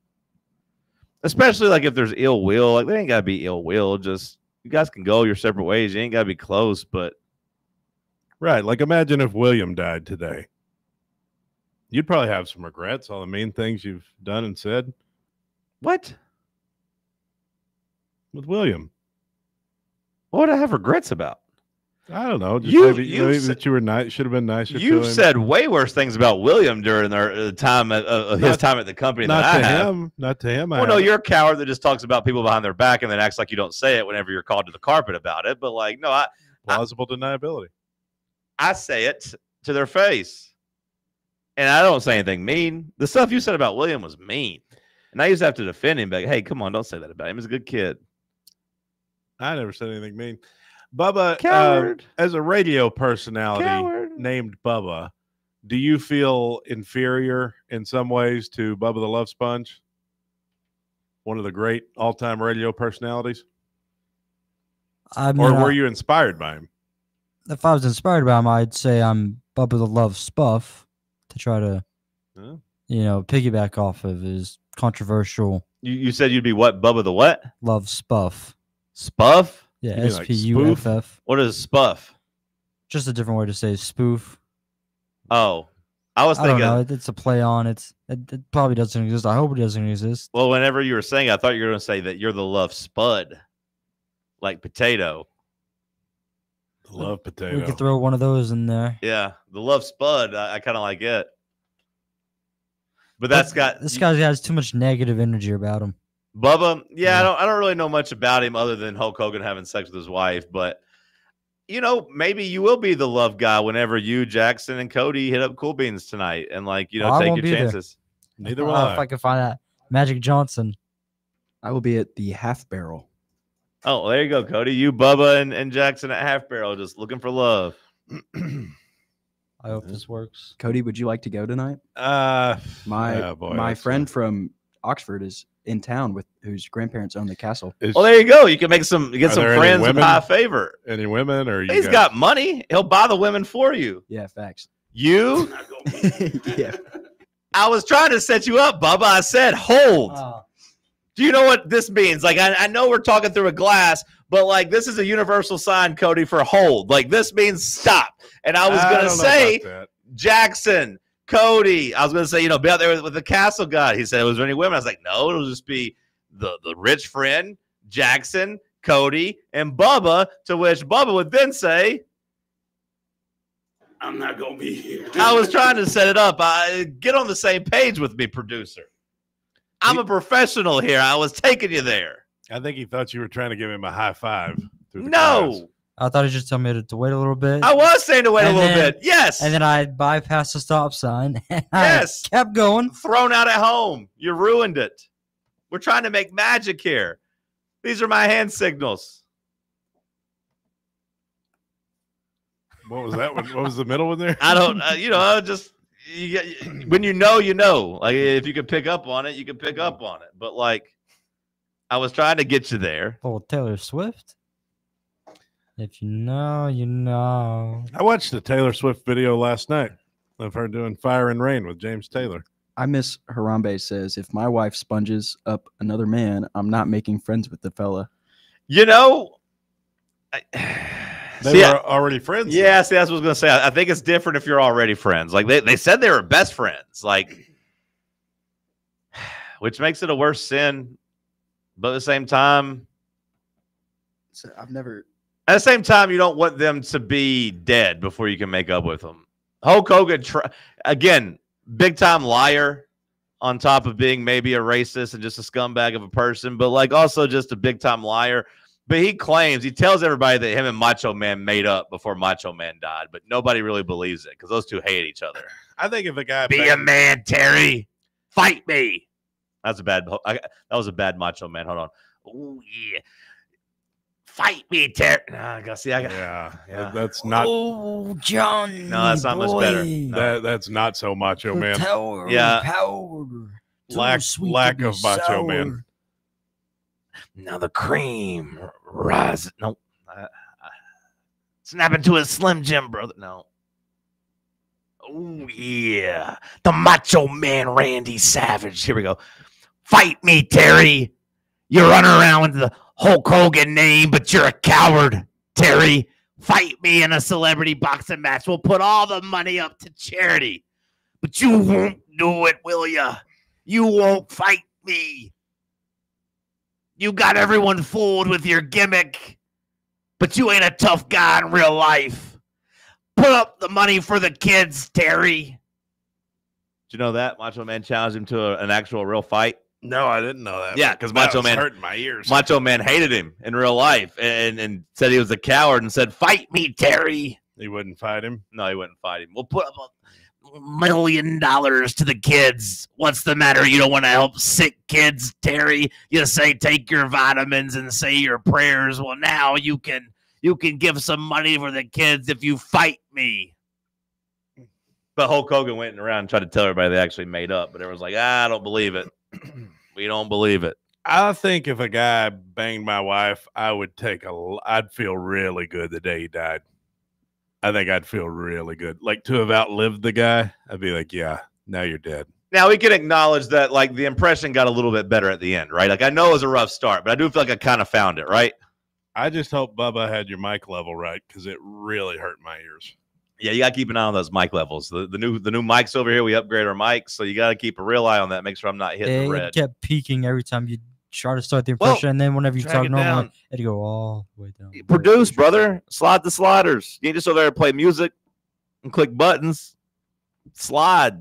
Make sure I'm not hitting red. When I see that, Terry, you're a coward. What's your favorite Hulk Hogan moment? I mean, for me personally, it was when Shawn Michaels hit him with the surprise sweet chin music because I was a Shawn Michaels guy. He was always my favorite. They were kind of teaming up, right? They were like a tag team. Yeah, they were like buddies, and then Michaels turned heel with he just super kicked him out of nowhere.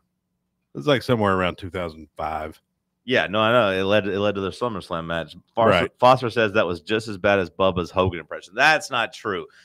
Mine started out bad. I fully acknowledge it started out bad, but Thank you, Foster. Thank you, Foster. Yeah.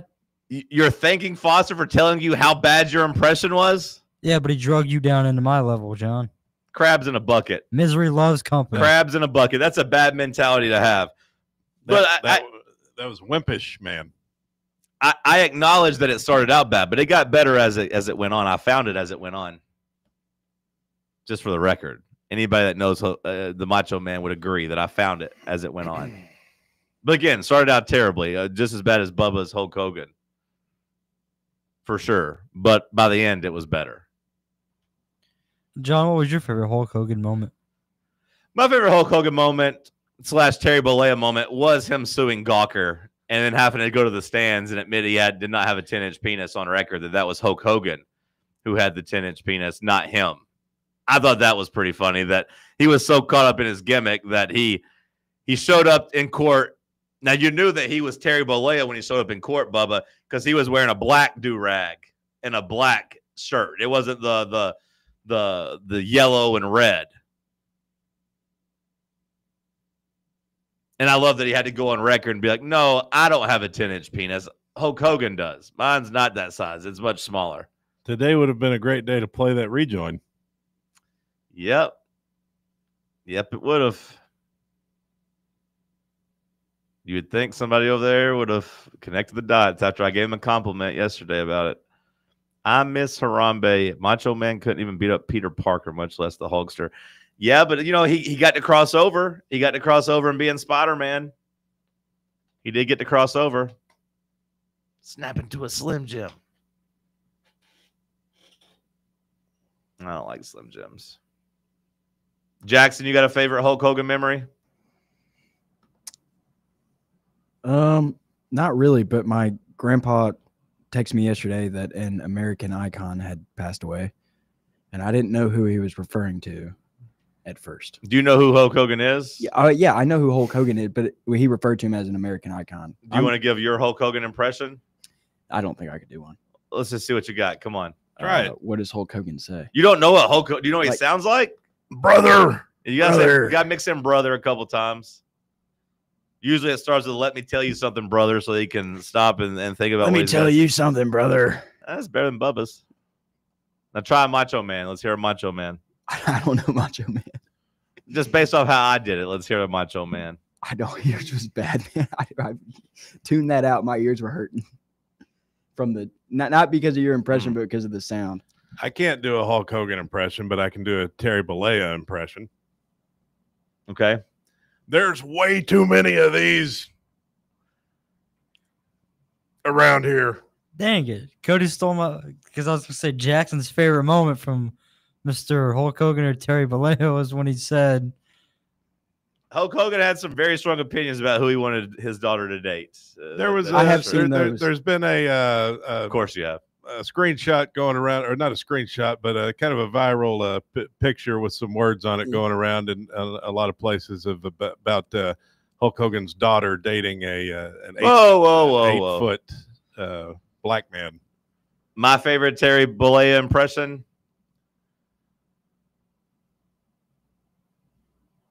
Come on, the guy just died.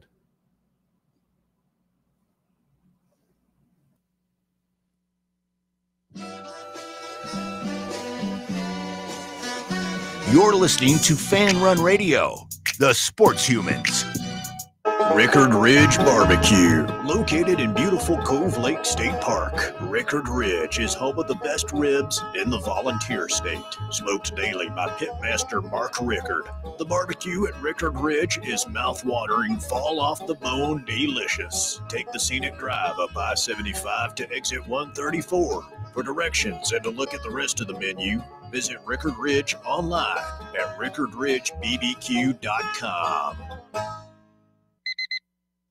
Airlines have just reduced their prices even more. Book 30 days in advance and save big. Want the absolute lowest prices on your airline tickets? Then call the Low Cost Airlines Travel Hotline right now. For prices so low, we can't publish them anywhere. The only way to access our low rates and save up to 70% is to call. Save hundreds on your vacation tickets by calling right now. You can fly anywhere in the world and pay discount prices on your airline tickets. Book a flight today to London, Paris, Madrid, or anywhere else you want to go and pay a lot less guaranteed. Call the International Travel Department right now at Low Cost Airlines. 800-631-1754. 800-631-1754. 800-631-1754. That's 800-631-1754.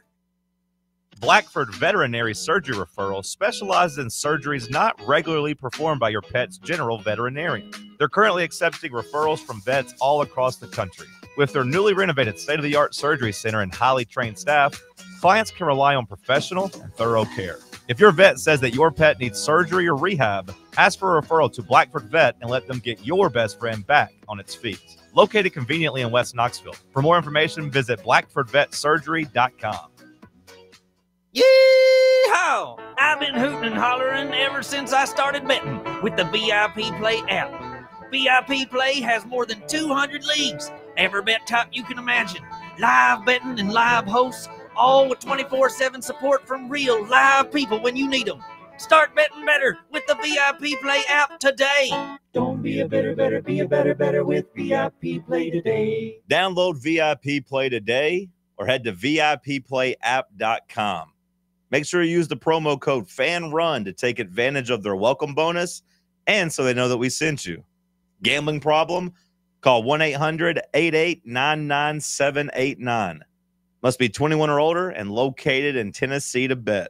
The Drive with Russell Smith. Weekday afternoons from 3 to 6. Join us weekday afternoons here on FanRun Radio. We'll be discussing all the latest Tennessee football, basketball, and baseball news with expert analysis from special guests along with your phone calls. It's The Drive, weekday afternoons from 3 to 6, right here on FanRun Radio. Flagship station for Tennessee fans. This is Fan Run Radio, Knoxville. Like, I didn't take very many journalism classes in college. You're listening to Talk Sports. I never wanted to be a journalist. My dream was always just to get these takes off. Just to be able to get on here and get these takes off recklessly. I don't need to be held to any type of ethical standard. No thanks. Airing every day from 7 a.m. to 10 a.m. But the one thing I do remember were the different rules for public figures, right? When it came to slander, when it came to, like, the tabloids get, like, a bypass with celebrities because, they're public figures. On 1340 WKGN. That was like the whole Hulk Hogan's basis of his lawsuit was like, yeah, Hulk Hogan's a celebrity. Hulk Hogan's the one with the 10-inch penis. Terry Bollea, he's a real person. He's not a celebrity. He's got a 4-inch penis.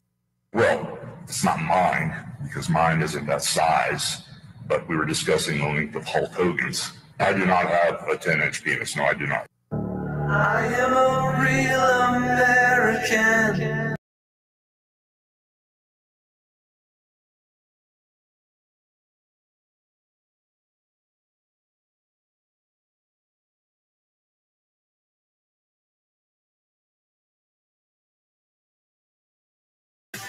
You don't get redos, Bubba. You don't get a mulligan here. You miss the cue for the rejoin. You don't get to play it here for last call. And I got Jackson over there on the bottom ticker. Headlines of Cody McLaurin out. No, it's 9:45. What the hell's my P team doing today? They're getting ready for the weekend. It's Friday. Some good music. I am excited to get off the air and go listen. A couple of my favorite artists dropped albums today, so I'm going to go. Freddie Gibbs, Alfredo too. I'm excited for that, and then Tyler Childers dropped an album as well. So two genres tickles both sides of my brain, both sides of my personality. Freddie Gibbs has the nice type of gangster drug rap that I like, and then Tyler Childers, big fan of his, and him and Rick Rubin put out an album. And that's going to be good. I was listening to it on the way in, and it was pretty funky. So I'm excited to get to go listen to that. Rick Rubin, one of the greats. Yeah, or at least he gets credit for being. Do you see where a serial butt sniffer got arrested again? I was wondering where the hell. I was going to say Bubba's been, but Bubba's been here. Everybody's here. Yeah, I was going to say you've been here. William's been here. Hadn't seen Tim around. There you go. Same. It is at the same time. I wonder where old Boss Tim 85's been. Yeah, there's this guy going around. Apparently, he goes into women's like department stores. Oh God! And goes up and sniffs their butts. Oh God! They called him a serial butt sniffer, like a dog. But he's been arrested again. You know what he was arrested for this time? No, what? Sniffing butts. Oh. Yeah. They call him the notorious butt sniffing freak. They got him this time with an unsuspected woman at a Nordstrom in California. These women are walking around here in dresses and such, and he just runs up to them but they got him. So he'll have to sniff the butts in prison now. Okay. That's what you get for sticking your nose where it doesn't belong. Bubba, let's give out this week's Freak of the Week. It's time.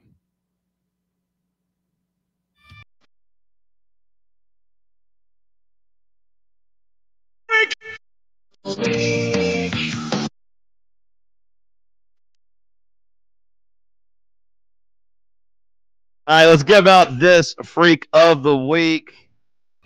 Look, I can't make the Freak of the Week every week. Just somebody whose kid wants a shout out. But shout out to Buddy. I'm not sure, Buddy. Guy. I'm not sure, guy. No. His name. Shout out to Buddy Crass, a big fan, a supporter. We appreciate him. maybe going to get some uniforms through the SM athletic side. So shout out to him. His daughter reached out, which also I don't necessarily want to set this precedent where I want high schoolers messaging us either. Like that just, the first time it was like a son that was like in playing baseball and he was being sweet. And, now Buddy's daughter reached out, which is sweet too, but like she's in school too. And I'm like, I don't want 14, 15. I don't know how old she is, but just girls on TikTok messaging us, that makes me feel a little weird, but she's a sweet daughter. She said her dad loves me and Cody loves the show.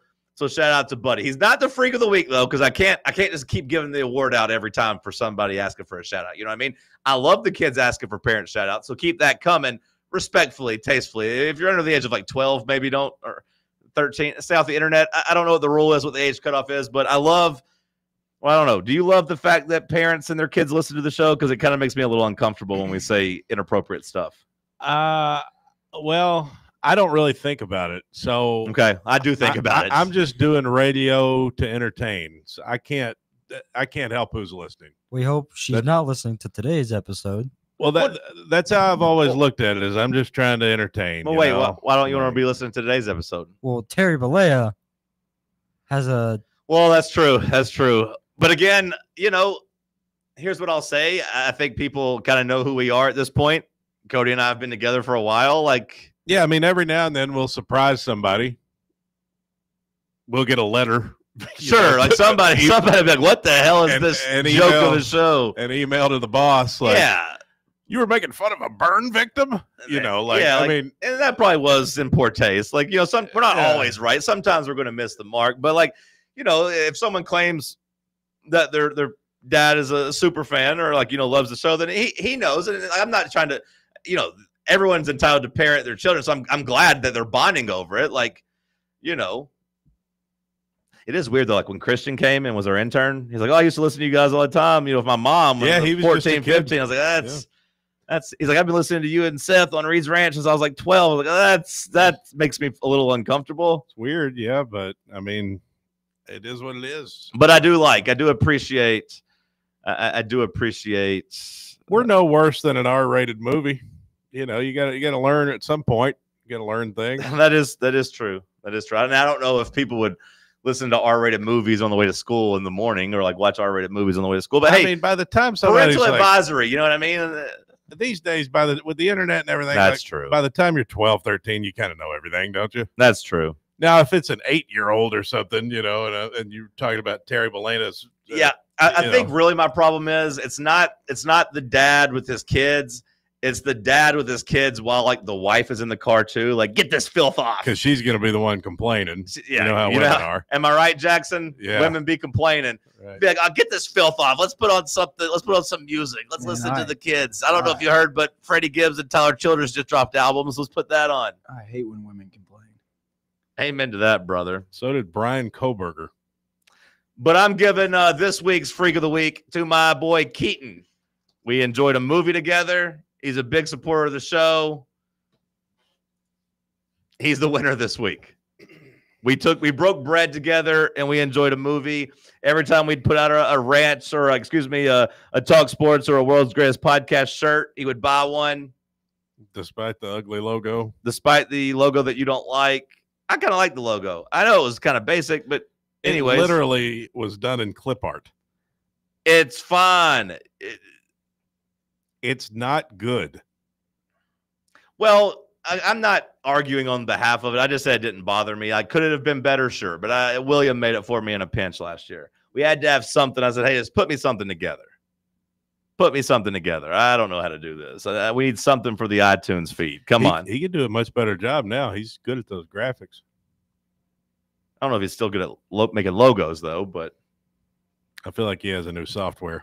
He might. You can ask him if you want to. At least maybe send him the picture you drew. Be like, hey, put this on an official logo for us. I think we should just make that the logo. Well, yeah, tell him to get it logo ready for us. That's fine with me. It's fine with me.